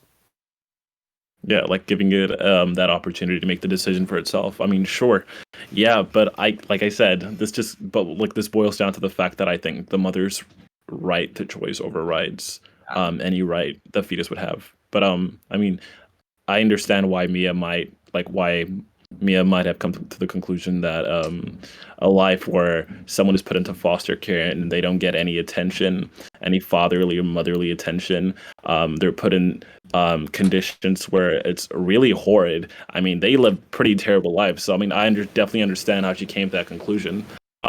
It makes sense. I mean, I also already said that I do value existing personhood over the potential of life. So I already put the alive, like living livelihood mother over the fetus in general. Like I already made that. I already said that in the beginning of the debate. But and it's also not just about like foster care. It's not like there's certain things that just can't be reformed. So yeah. Yeah, you value both, but there's a gap in between that value. Yeah, I still put the value above. So I would still put the value on the like on the person that has personhood, that has livelihood. I would still put the value on that. So what if you're using the depressed person as that? Yes, I do value a depressed person more than I value a fetus. Okay, pro-lifers, would you like to rebuttal? Sorry, my mom was yelling at me. She was said, if you didn't get in that abortion, I'm going to be... No, I'm kidding. One day. She, I think, I don't like the sort of like, potentiality argument, as a reason why we like should or shouldn't get an abortion. And when I say that, I mean like, it potentially having a good life or it potentially having a bad life. We don't know. We can reasonably guess to some extent. I mean, there are people who are working around now who have had terrible lives, not from abortion, but just the fact that they were born, right? And they become well off, they become successful, they grow and learn, they get out of those situations. So it's like, I mean, I understand it kind of comes from a place of empathy, but I guess it sort of is like, what's the word? I don't want to say making fun, but I guess it like devalues the people who are currently living right now, who have had like terrible lives and have made something of themselves. I guess. And yeah, people don't like stay in the same like life for the most part. You know what I mean? Like there is movability to some extent. Yeah, no, I think we all see problems with the potentiality argument. I feel like the potentiality argument definitely has its flaws of saying, oh, because this person's life might suck, then kill it. And we all see that that's a problem because people do have lives that suck, but yet they shouldn't kill themselves. I would say I feel like that's none of our real contention here. And that there's other factors here that are affecting the way we see it besides potentiality. So I don't think there's really any disagreements here. Okay, pro-lifers, if we were to eliminate legal abortion, do you think that this would result in women continuing to do abortions in more dangerous ways?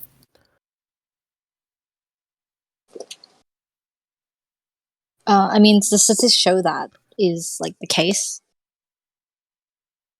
So, I mean, like, yeah, of course they would. I guess, again, we need to try and get like other options before it even gets to that point where they need the abortion, right? And I mean, that's how we sort of get it to decrease, right? If you, I guess, eliminate the problem before it even starts, um, then we wouldn't even really need to have like these sorts of discussions, right? So if we concede that eliminating legal abortions will just result in women to continue to have abortions in ways that are more dangerous for themselves, then are you guys pro making abortions illegal? Like I said, I don't want it to be illegal. Or actually, maybe I haven't said it yet.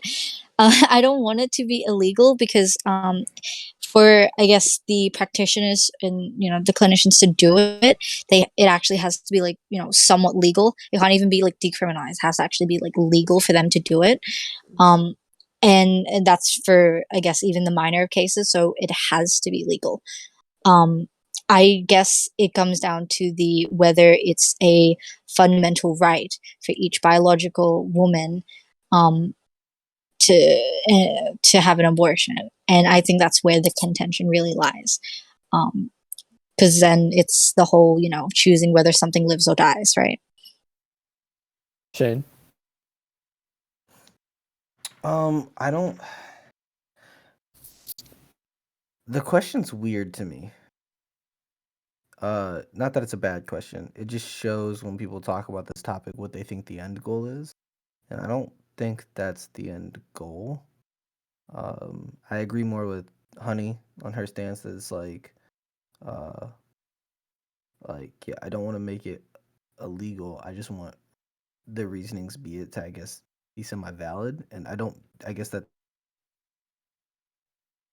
itself is subjective and something I, in my own philosophy, need to work. But I really want it to be more of like, I want a culture shift. I feel like more than a uh, a legal system with it. I want people to look at abortion. I hope for people to not look at abortion as a sense of contraceptive. I hope for people to not look at Yeah, I hope for people to not look at abortion as a sense of this like a is plan nothing. B or something. Like a Yeah. plan B or something, yeah. And of course the morality aspect is just hopeful wishing, but at least in a sense of, what I can hope for is a culture shift of like specifically contraceptive. I don't want people to view that, and I really don't want. I feel like abortion 9 out of 10 times is the result of other issues. So like people are in financial issues and they can't Yeah. afford to have. I feel like oh, oh I just had a Kitten and Shane, are you done before Mia makes her counterpoint? I was just gonna say I think since it's the factor of external factors, I want to be able to. I genuinely want to fulfill the title. That title, pro-life. Like, there's women right now who are going through some horrific situations and having the toughest of times and are pregnant. And I want those people to. I want human beings to strive to help those people. I know that sounds unrealistic, but pro-life itself is something that's from a lens of hope. Not necessarily in the sense of controlling people, but in the sense of like, let's be hopeful to see if we can make a better future. Okay, Now, counter sorry. arguments. Go ahead. mine wasn't even a counter argument. Yeah, I just had a question because I know that Kitten already said that they don't believe that abortion should be illegal, and I just want to know what Shane's stance on like legality with abortion is, I guess. I don't want. I guess I kind of agree with Kitten. Like I said, I feel like I don't have enough basis. When Creek asked me earlier, I already know, and I want to own up to that and be honest. Because I feel like it being illegal doesn't change people. I want people to change. I don't want, I don't really care about a legal system, I guess, too much like that.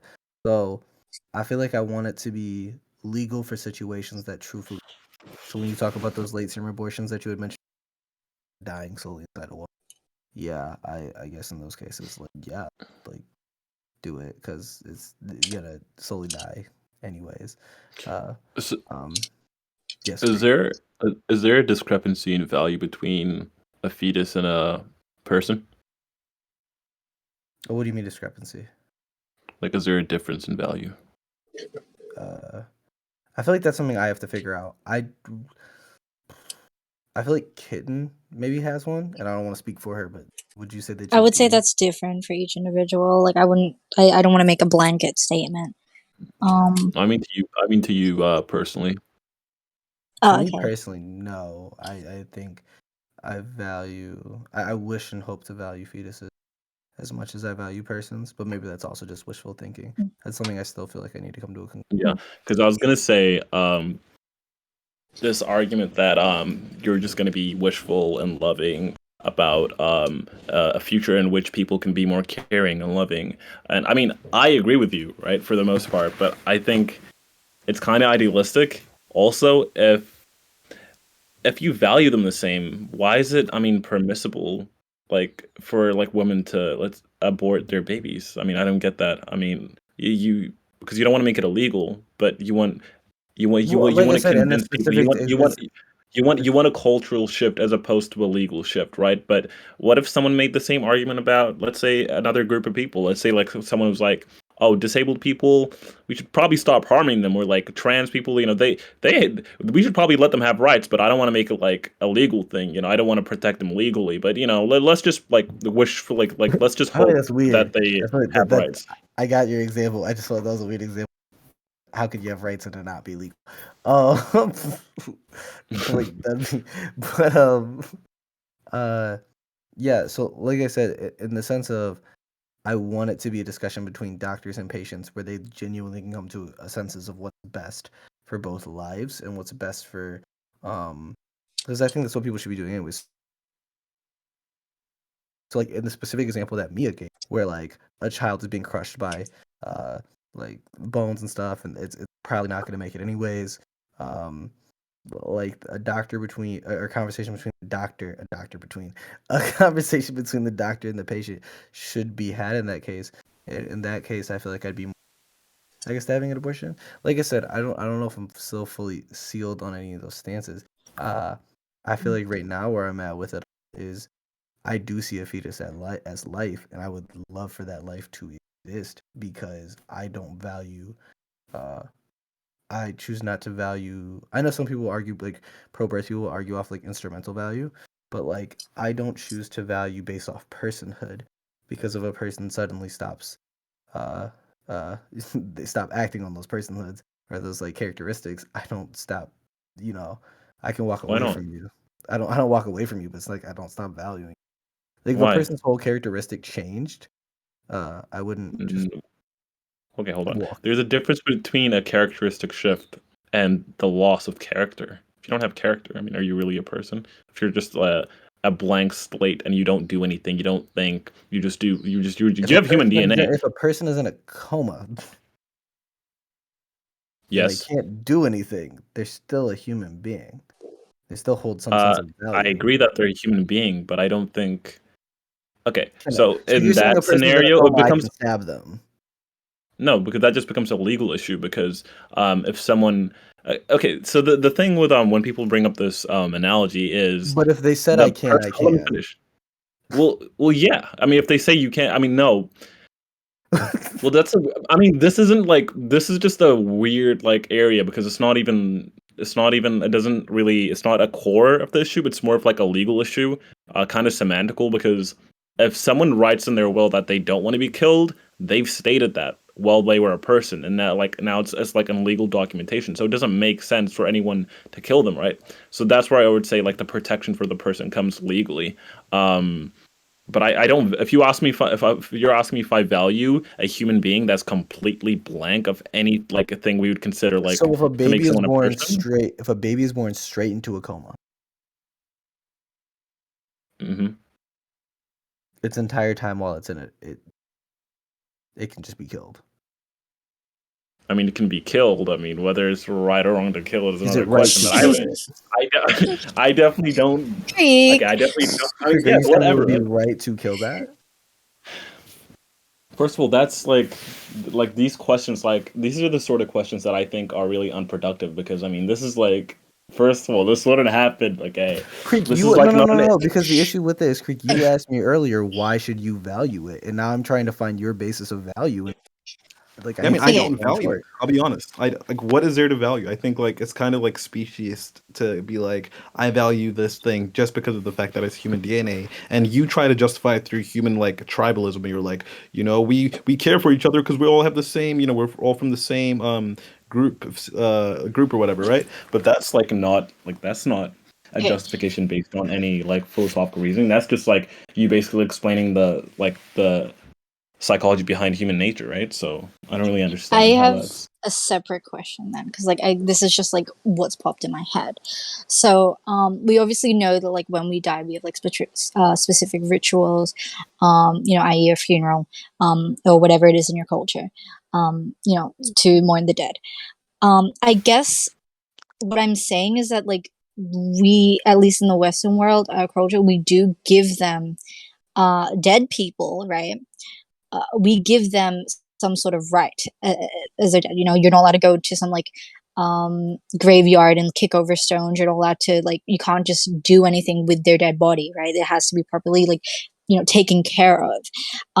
I guess like if you if we I guess we wouldn't consider them like alive or living, but we do consider them like alive, even though they're inanimate, even though they're not conscious, and we do give them something, despite the fact that they're not moving. And I guess like where would you stand in regards to those? Because I would say that it somewhat parallels this argument,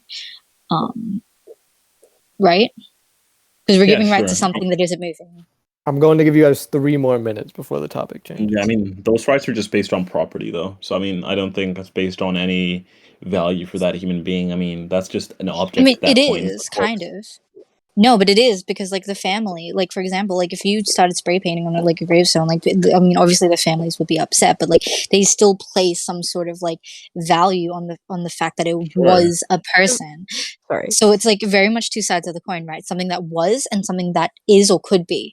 Something that was, something that is, and something that could be, right?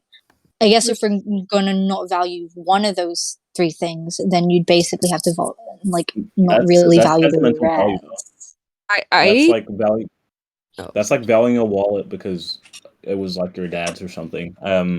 So that's different from actually valuing things based upon like characteristics they have. But yeah, go ahead, Mia. I think Creek is right when you say it. Like the value has to come from the property as well. But the thing is, you can't spray paint a gravestone, like a tombstone, because somebody owns the property that the person was buried, and they don't want that there. So that's why it's illegal.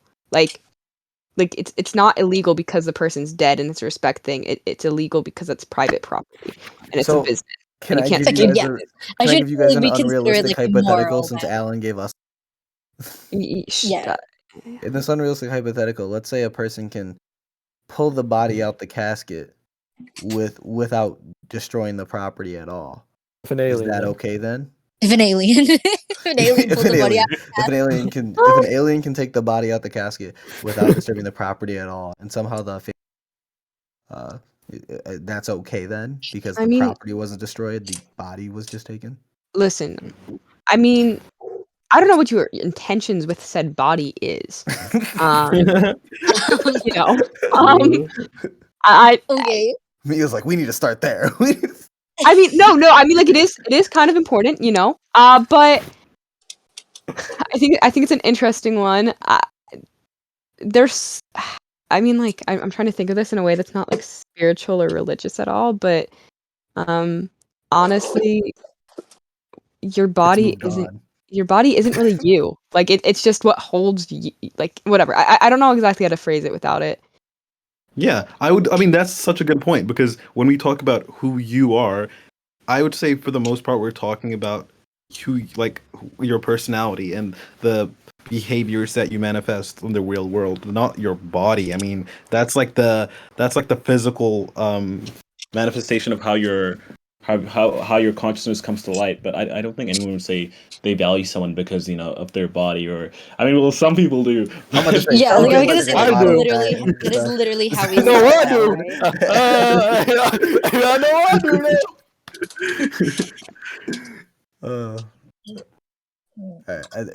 Do you have anything else you want to say? I feel like No, I'm just thinking it's just an interesting thing. Like yeah. it only like came up in my head, and I was like, oh, okay, wait, that's a point I haven't actually heard anyone talk about. But it's like even still, it's like we still, I guess, like culturally do these things. Why do we actually care about like the actual corpse itself? It's like, why can't we just like leave it and like let anyone do what they want with it? Like we still think that I mean, I have heard like talks about like how if you actually, I don't want to get into it because it's actually really disgusting, but anyways, like we still give it like some sort of like individuality, and for something that is like dead, or at least not living, I guess that again parallels with the Because we Bro, value I the don't. Okay, sanctity of that life because that person already existed, whereas a fetus fucking hasn't, kitten. no, Yeah, but but like also, wait, I don't holy understand. shit. Hold on, I don't understand why this is a point of contention because, like I said, if you find an old watch that like a friend used to have, you value that watch based on the fact that it reminds you of them, not because of any properties of the watch. So I don't understand this argument. Like, Creaky. No, what's but Yeah, the like deal? the issue with it people is no, it but like kind of backs you into an argument of sense. Is honestly no, what but I'm like saying. How? no, but like people who are at the funeral, like and stuff, they don't actually have any sentimental value towards this. They just like they would view it. I wouldn't That's say you. That's like your. I I guess don't. they view it as Do a you business. guys They view it value? as a Hold business, on. Do you right? guys value dead bodies? Does anybody here value dead bodies? Because I know I I don't. know I mean, quite a Last few people minute. who valued I definitely Marilyn value my Monroe's my. dead body. That's okay. All right. I mean, you value corpse. I I don't value my grandpa's corpse. really, Why? I value any corpse I see. I'm sorry, like I wouldn't Yeah, just like honestly, really. start hold on. Let taking me a shit rephrase. on the I corpse. value corpses. I value urns. Because that would Mm. be weird. Not because If I I'm being value it. I mean, I wouldn't take a shit on it either. Okay, But hold on, pause. So y'all think if y'all just spill ashes out here, like if some family had a thing of ashes and y'all knock it over, it's just vacuum it up. You don't think somebody's gonna have some sentimental hurt? yeah, like I said, okay, sentimental value is different from like I value based upon characteristics. I don't know what you're Creek getting at, isn't but But if Creek isn't value is wrong with based that. on character, I just think that's weird. But also, Because oh a my god. person stops acting on their characteristics when they sleep, when they're in a coma. Okay, if I saw like, I mean, there's like, I do think that there's value in a corpse when it comes to like medical research, sure, but like the person's dead. That they are not that person. They are like, you know.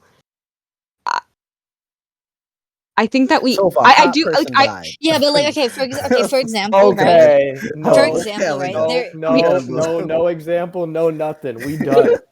fine. Okay, fine. I just Okay. bleh. So this is the last part of this segment. We are ending, and I'm going to wrap up with the hard hitting questions. Yeah. First one, I got a hard hitting question for the pro-lifers.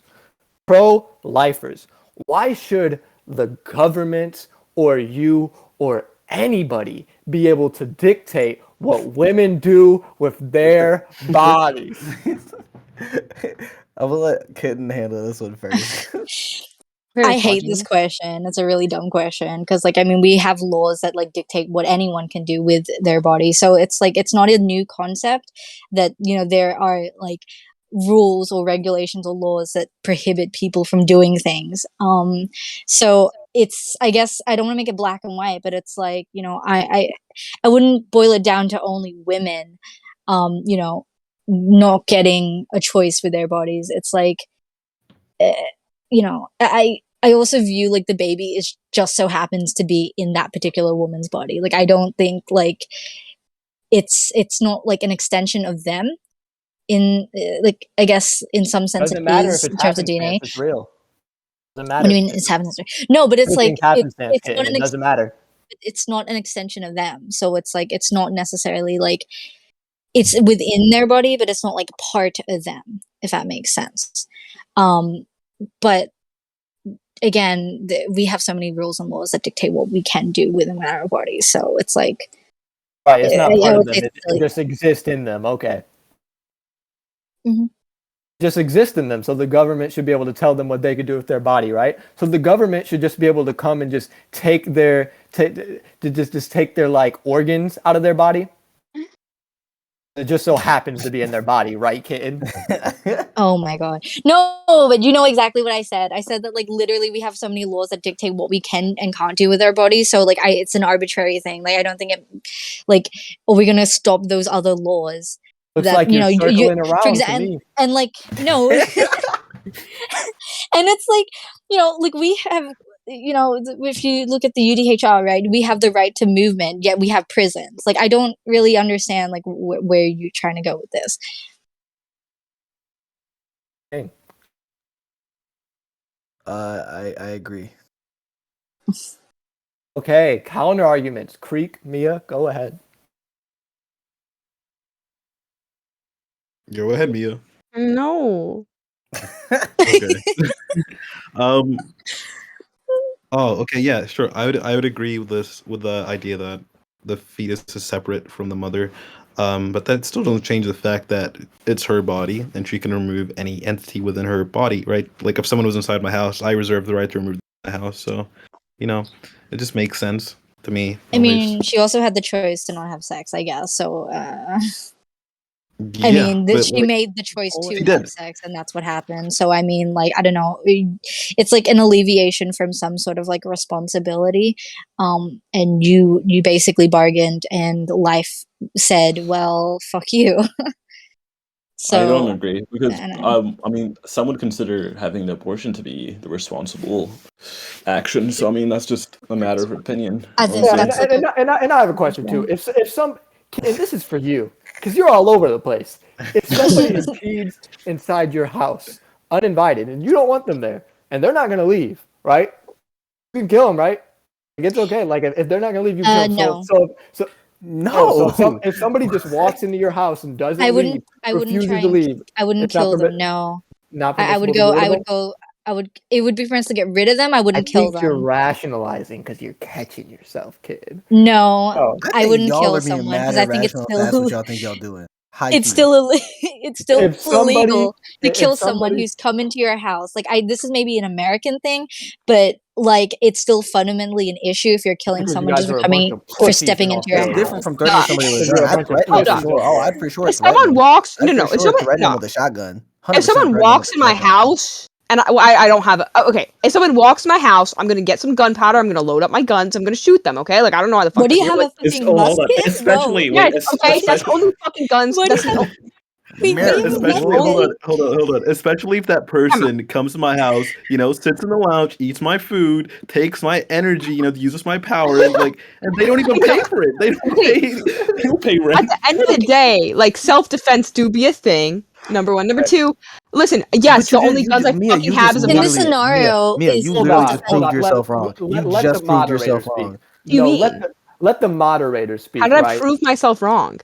Hold on, because this man comes in your house and he's soaking up all your energy, all your nutrition, all your resources, right? And what would you pro-lifers say? You guys would cling to an argument because at the end of the day, you're clinging. And you would say, well, there's the potential that he could leave the house. There's a potential that he could be better and not sap me of my resources.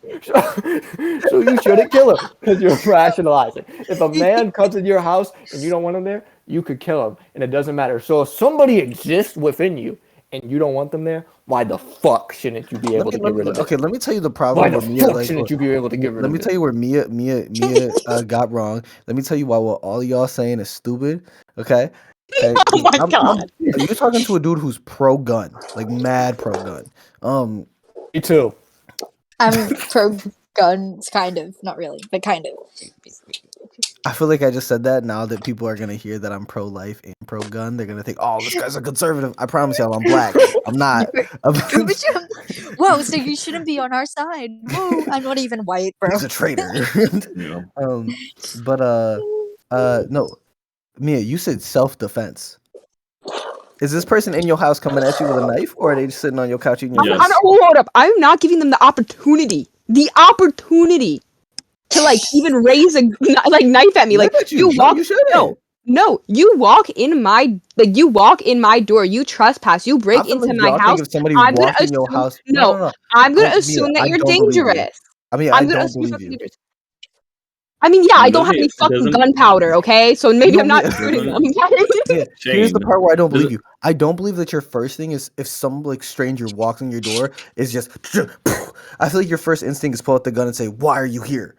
What are you doing? Get out of my house." Hypothetical doesn't matter. We don't need to divulge into the hyphypothetical because it's just a model of thought. I know the man who asked about the alien is not saying that. What I'm saying is, We don't what need to I'm judge on saying is, hypothetical. The if problem is, somebody if an alien came in your house, if somebody intrudes into your space and you don't want them there and it's your space, it's common knowledge that you can get rid of that thing. So why should yeah, abortion be any different? because you and brought it's them in the not. space. It's Yeah. hold on. It's You not. brought them It's in not. the space. Yeah. Okay. I can bring someone to my house, and then if I'm like, okay, now you can leave, You and they don't want don't them choose to there. leave, I can remove them. You willingly brought them in this. Do you know what you would have to do to get them to leave? Besides, if Ask them they're to leave. refusing to leave, you're telling me this.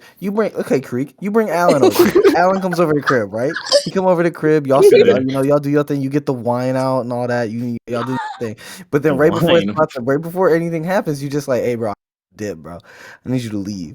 And he's like, I don't think I want to. You tell me your first shot is get out a gun and shoot him. No, I mean, That is your okay. first So like, instinct. hold on. Let me respond. Right. So if Alan was like, no, I don't think I will, and then I'm like, okay, bro, you can spend the night. All right. I let him spend the night, and then a month later, he's eating my food, using my power, bro, and refuses to leave my house, bro. Bro, yes, bro, I'm forcing him You're out. killing him. No I mean, question. okay, in the most realistic situation, though, you're right. I probably wouldn't be.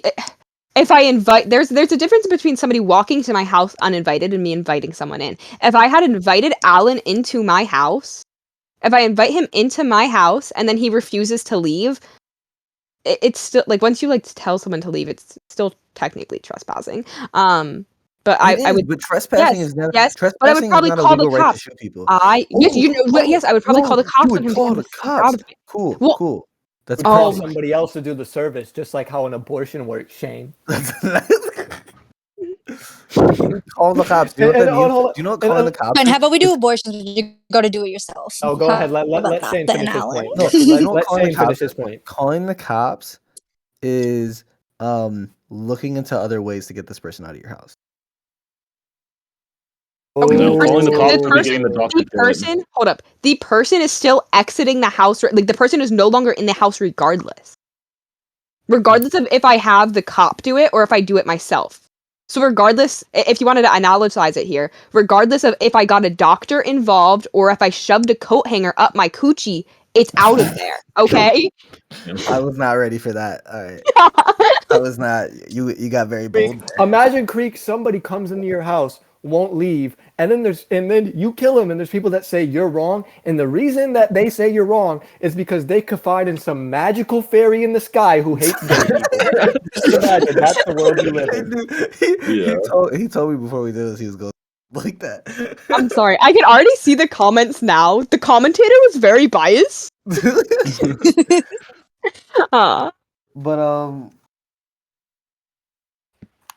those are apples to oranges. I'm allergic to oranges, so let's. I'm gonna give us PG. 3 minutes to close on this. I think Go we ahead. closed on it. I You just guys are don't think, close. I don't think people would. I don't think people would just. So you think the government should be able to control what women do with their body? Well, was that the original question? Yes. I totally forgot. No, the government should not be able to control what women do. Oh my goodness. Oh, that's interesting. Wait. But let me finish. Actually, hold on. No, I restate. The government should be able to set boundaries of what human beings can and cannot do. That is their role. Exactly. So I don't know what the Exactly. problem is with that question. They already do that. So No, but no. I can't take Again, I can't take a knife apparently and stab Creek, even if he's that's unconscious. not what he meant. What the Even hell? if he's That's not what he unconscious, meant. apparently. What if Creek and I signed an agreement about that? Sorry. If he signs an agreement to be stabbed, Yeah. I think I could technically still be arrested for that. Okay. This one. I think you can withdraw your consent, can't I you? could still go to jail even if I consensually hurt someone. The consensual harm to some extent. Creek and Mia, Yeah. Government should be allowed to make legislation on what people are and not allowed to do in general. What do you say to that? I mean, of course, right? That's what laws are. But obviously, there's a certain level of Why is what's it abortion called? any Hold up. fucking different, Greek? Why is it Stop. different? I don't think he would Because I argue don't it's different in consider that sense. because I don't consider the fetus valuable. We already went over this, so I don't consider worthy of rights. That's why. In general, I don't know. I don't hold up. Let me can I gather my thoughts really quickly? Because I don't want to say shit that I don't fully mean. No, you're not allowed to get. Okay. I forgot Max is here. Max comes in early. No, you're not allowed. Okay. That's him getting you back too for earlier. Yeah, you're right. I think it's interesting because I think I also have a different. I don't necessarily think that the government should work the way that it currently does, and I don't know how much government I think should even exist. Oh, so you just want anarchy? I'm joking. I never said that I just want anarchy, okay? I'm joking. But yeah, I don't know. It's a interesting one. I don't think that government should have a bunch of control over what people can and cannot do, though. But also within reason. But what does that even mean? So Kitten, Shane, you have no more contentions? I was gonna make a socialism joke, but I can't risk sounding any more like conservative. So I it's a promise socialism I'm joke, not. Shane. I'm not. I'm a moderate. It's a I'm a joke. moderate centrist at best. Okay. Right. Now it's time for the last question. This is for pro-choicers. And pro-choicers, I'm going to keep the same energy I kept with Shane and Kay, and I'm going to keep the same goddamn energy. Okay. Wow. Using God's name in vain. Now, is abortion murder? And before you answer this, let me just tell you guys, you already know that it's murder. And you sit No. around and you say, the government, they shouldn't be able to control what women do with their bodies. But if a woman went and stabbed you in the neck with a goddamn fucking knife, you would want the government to control what they did with their bodies. So what the fuck do you mean the government can't control what you can and cannot do with their body? If you murder someone, the government should be able to stop that. That's what they exist for. So is abortion murder? Why and or why not? I mean, by definition, abortion is not murder. So no, it's just not murder. Yeah, it depends, right? Because in some places it would be considered murder, depending on the abortion legislation.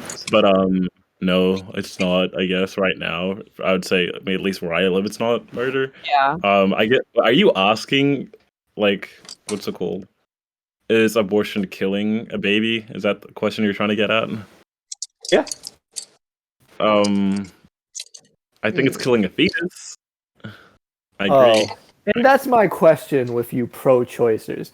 You work on these semantics, just shifting the variables around. Like, the baby doesn't have this thing, so they're not a human. The baby doesn't have this thing, so they're not a human. But you know that you're just rationalizing this to keep up your immature ideology of, I don't like control, I don't like control. Because you have some disdain with coming to grasp that all of these women that you've defended are murdering people. It's not murdering What? technically, they're killing people. This is mass slaughtering going on every year. And you're rationalizing Hold up. to block that Can we break this down?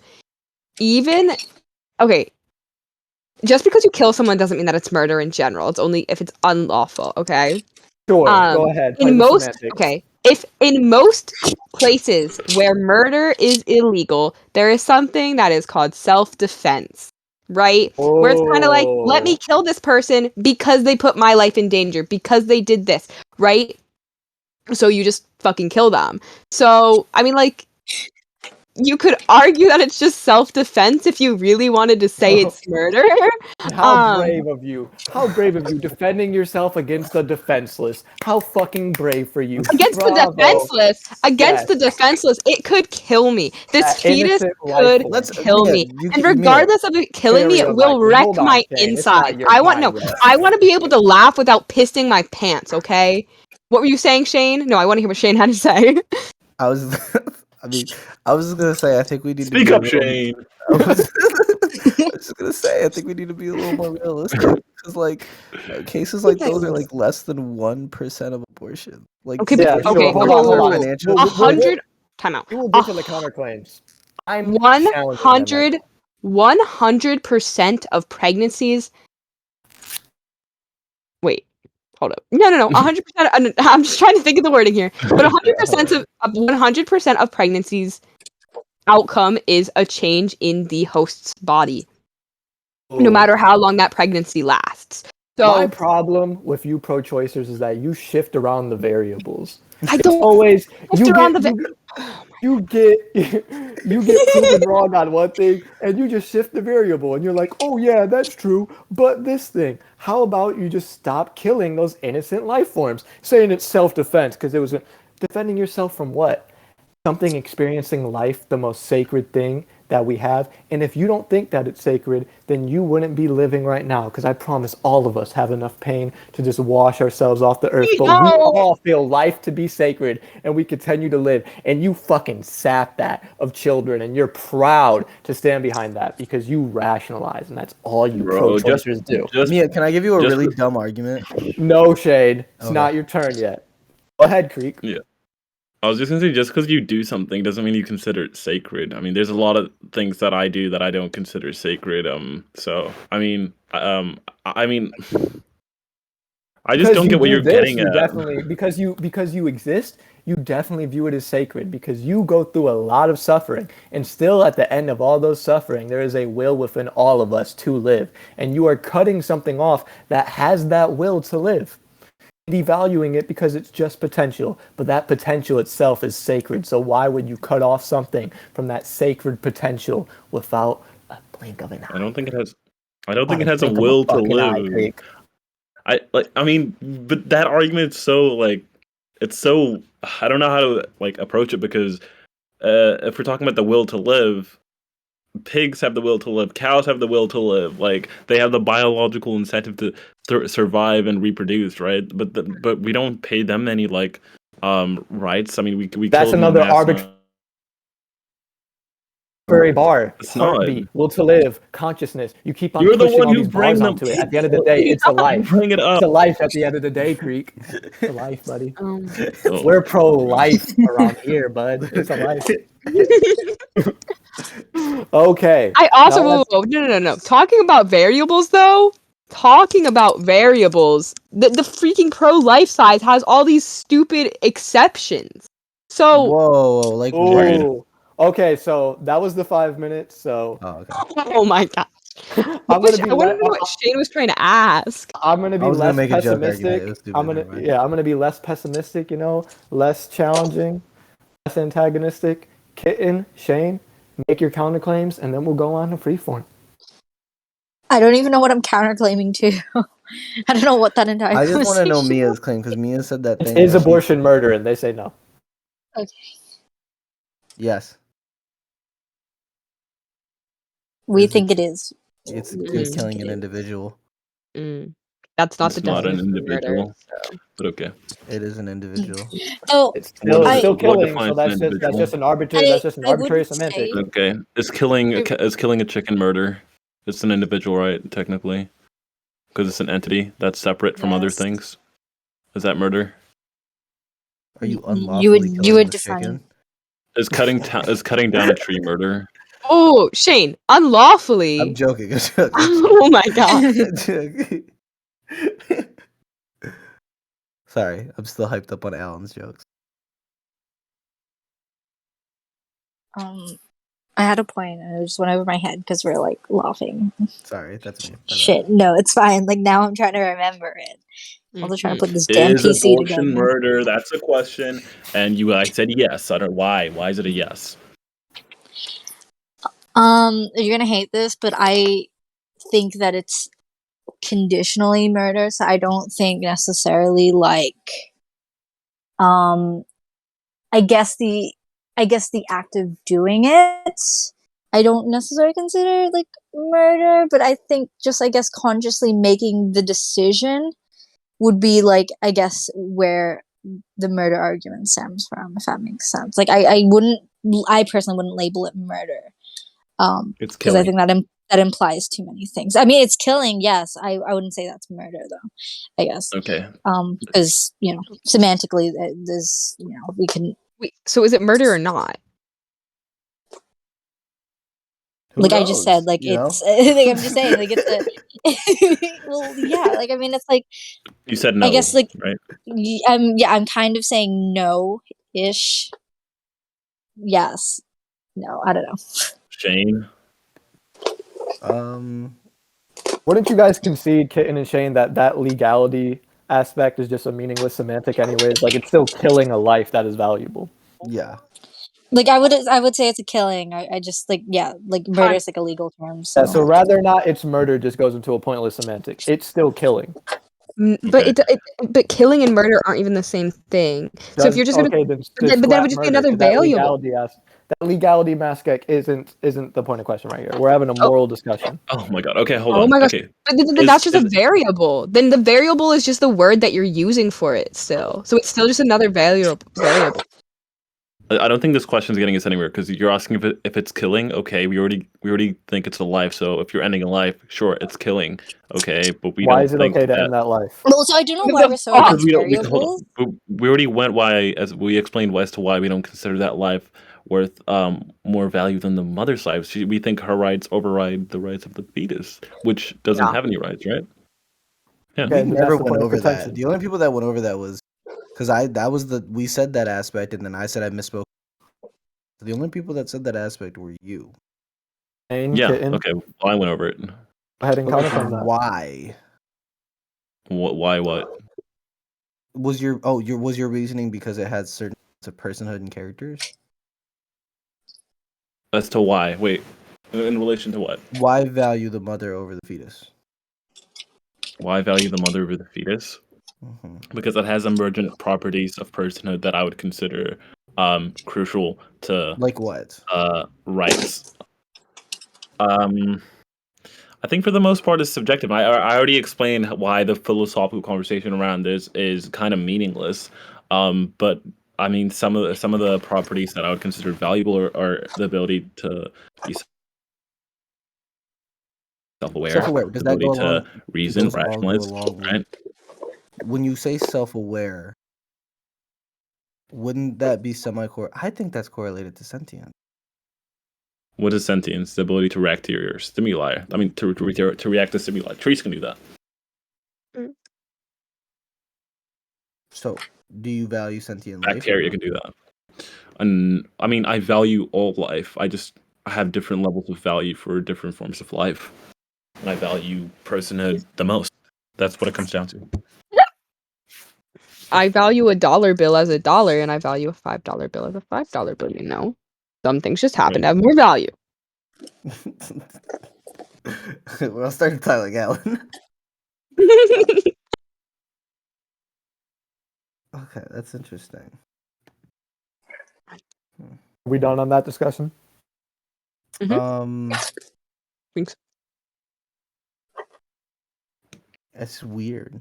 I'm It's trying to weird better that I value understand a Creek's $1 bill. position. No. I'm trying to better understand Creek's position on like if value is on personhood. Okay. To be fair, there are certain human beings that I would value that don't even have those properties, right? There are certain people who are like severely disabled who don't possess high intellectual ability and they don't possess the ability to be aware of their surroundings, like let alone themselves. And I would still consider them valuable. But I would just go back to what you guys said earlier. It's more of like a tribalistic thing. They look like me. They act like me for the most part. So I'd consider them valuable, but I don't really think it's based on any rational conclusion. Yeah, Wait, but but isn't that if the it's not rational rational, then it's conclusion? probably Intersection? morally. It's not No, but rational, isn't it's that probably the morally. rational And conclusion, Shane? Like I'm I mean, I confused. would Like think it's definitely the rational conclusion. But if he's saying that he thinks it's not, then it would be a moral conclusion, and then I wouldn't understand why that moral conclusion wouldn't apply to a fetus. Because he's the one saying that these like the philosophical implications. Clearly, they do. You just admitted they do. They admitted what? That philosophical implications matter here.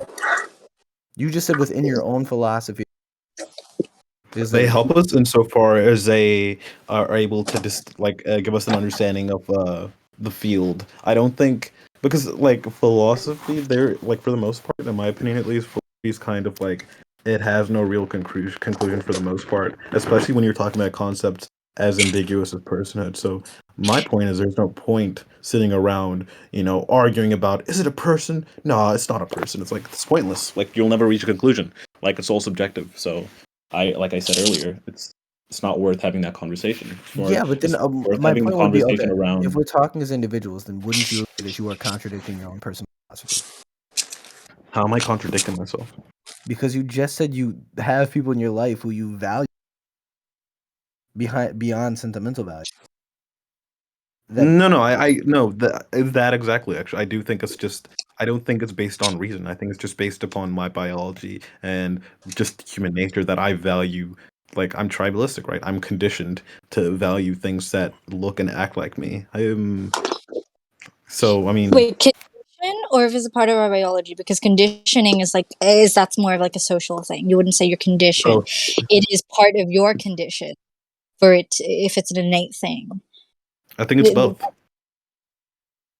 It can be both, but I guess if we have that drive, and I guess some people would have more of a drive than others, right? There's definitely women out there who are more what's called motherly than others, right? I guess it's the difference in that is probably why we don't appeal to our biological biases as much.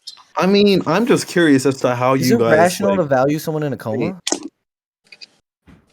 No, value isn't rational by definition. Values can't be rational, I don't think. Also, I would say that part of the reason that you would value someone in a coma is because you value the life that they once had, not the life that they're currently having. So they once had. I mean, it was they once lived a life and it was cool. It was vibing. I mean, they're still. That's strange because it's they're still living. They lived. It was cool. Yeah, they're still living. That's a weird way, I guess, to put it. What about people on life support type of a situation? They just need to plug pulled and they're done. They're brain dead. I feel like that's my question to you guys. Because it seems like you don't value those people. I'm sorry, if you're fucking brain dead, then just fucking die already, if I'm being honest. Oh my god. I'm sorry. You're not coming back from it. You're What's not the coming. problem with you pro-choice people? Oh my god. You're not coming back from it. You're brain dead. You're dead. Besides the fact that something is doing the job to keep you alive, you're dead. Just pull the plug. Maybe give your organs to someone who could. But you agree better that use person them. loses. You agree that person has no at that point, then, right? Besides sentiment. No. They got no. They have some value, and that value's in the organs that should be donated and passed to someone who can actually use them. So the organs have sentimental value because they. No. The organs don't have sentimental value. They have instrumental value. Yes, the organs have instrumental value. Say that because they can be used. Yes, but that's it. That's the only thing that could be used. So they can't. Wouldn't a fetus have instrumental value because it can grow in it?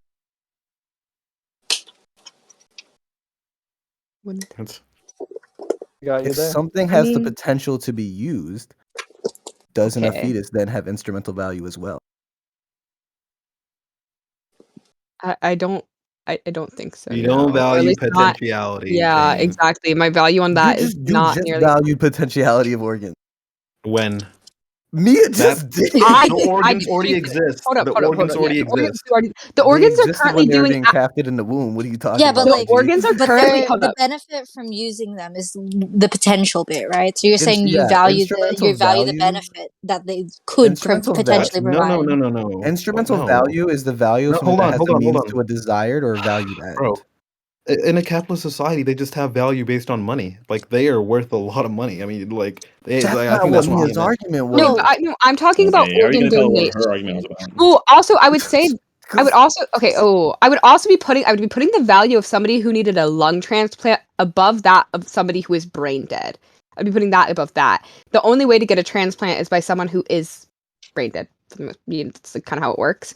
I don't really value said I don't know. I don't really No, that's value fine. I just wanted to make sure that the conclusion I'm coming to is comas, people who are brain dead, and people. Oh, These people. homeless? No, What? comas. I think comas. I did not say people who Oh are in my god. comas and people who are brain dead hold no value. No, she didn't say that. She said they don't. Hold on. She said they hold She some sort did of say that value. they held no value. I She didn't said say that I that. don't. I think I said I don't give a fuck about the person who's brain dead or something along those lines. I know that we can like backtrack this or whatever. I think I think I did say, fuck no, they have no value. They're already dead because they're dead. The only thing that keeps them alive is a machine. Like when you are brain dead, you're pretty much just dead.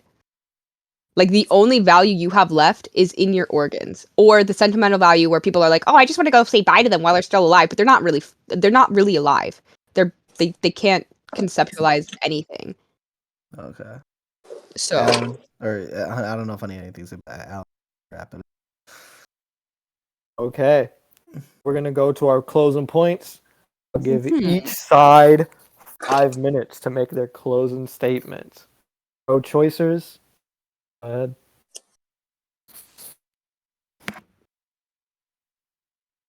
You said pro-choicers?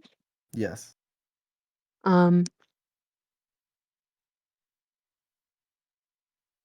Sorry.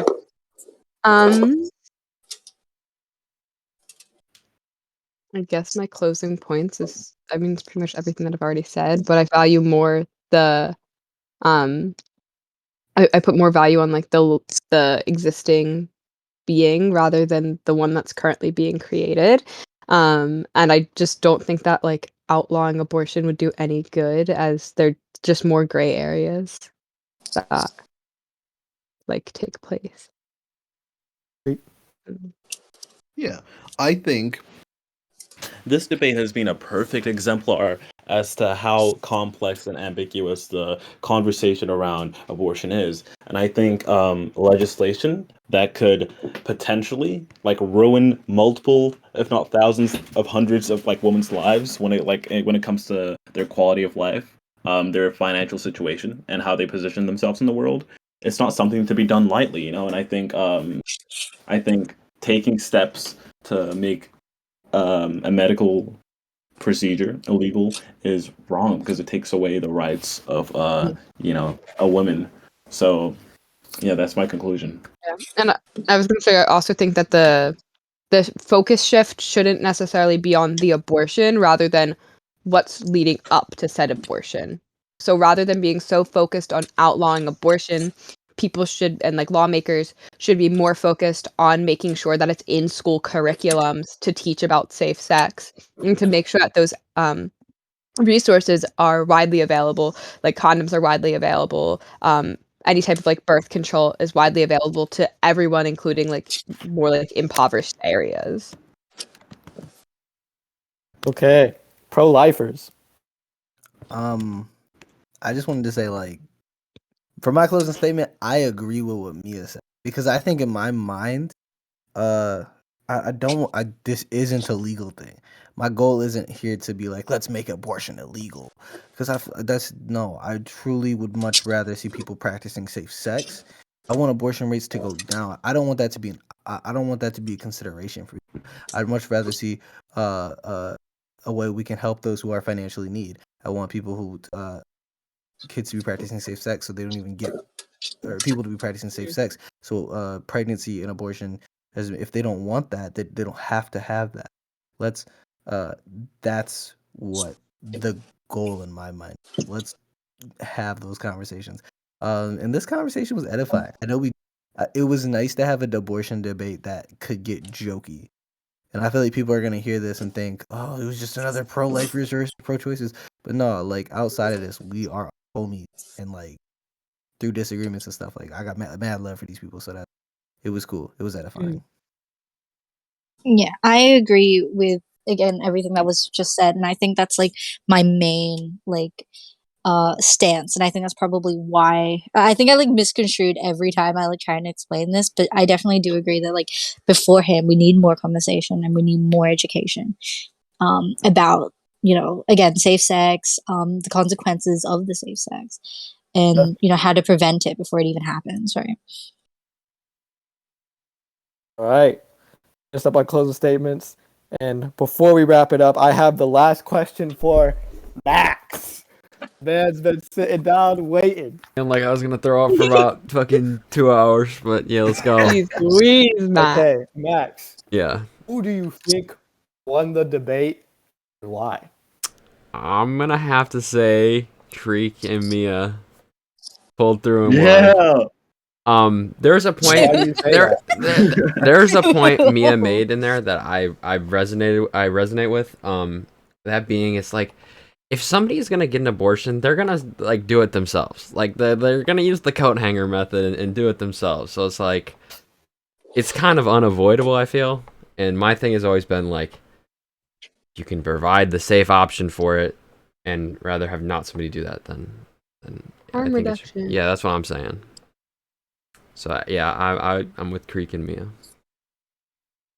Yeah, from an outside point of view, I also think Creek and Mia won, even though I am pro-life. And if I would I don't give a fuck about this argument enough. But if I was like debating this, then I would have been like pressing more on Kitten and not Kitten, Creek and Mia's motivations for being pro-choice, because I feel like Kitten and Shane were on the defensive more often than Creek and Mia were, and I would have been pushing on the motivations for Creek and Mia, because that's where I personally think the flaw of the pro-choice philosophy is I think it's a lot of rationalizing, because they have an aversion to this concept of women being controlled, because they find the issue more conspiratorial than it is in actuality.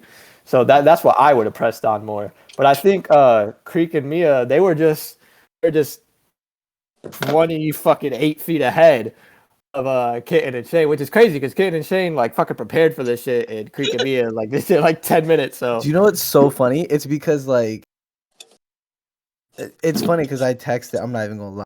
I definitely texted Kid midway through the debate and said we're getting whooped right now, because I was consciously like, no, we totally got backed into that corner because of defense. Creek was totally using. I really wish I would have looked at pro-birth arguments, because I know a lot of people who are. Yeah, we had a lot of arguments that we I didn't know get a to lot of bring people up. who are pro-birth who do not make. And my issues with those people are in different scales, but but those people make simple arguments, I think, based off instrumental value and why you should value a fetus. And that's what I would have wished I could have. I think Creek's biggest contention. Creek's contention was the one that worried me. I feel like Mia's contentions didn't really get to me like that. No offense, Mia, but like Creek's intention of why he should value a fetus. I did not want to be like, because you should. Like, that's such a bad argument. So I was like, yeah, I can't wait to talk more about it off screen. Not necessarily that we'll do it, just like over. Mm. Yeah, I mean, Yeah. I wanted to bring up eugenics and stuff, but like, we're not going to do that. I wanted to bring up the racism of Planned Parenthood.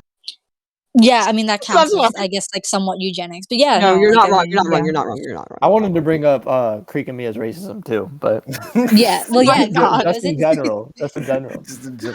Okay. Yeah, it's because we're people. Okay. Mad at us because we're minorities. Okay, so we're gonna close up here. Before we close the podcast, I just want to say, rest in peace to Mike Floyd. I hope he. No. I hope people didn't forget. I hope people didn't His forget about that sacrifice. situation. Rest in peace to Mike Floyd. He did not deserve what happened to him. And that is it for Zulu Cast episode 3. Thank you for watching. We are out.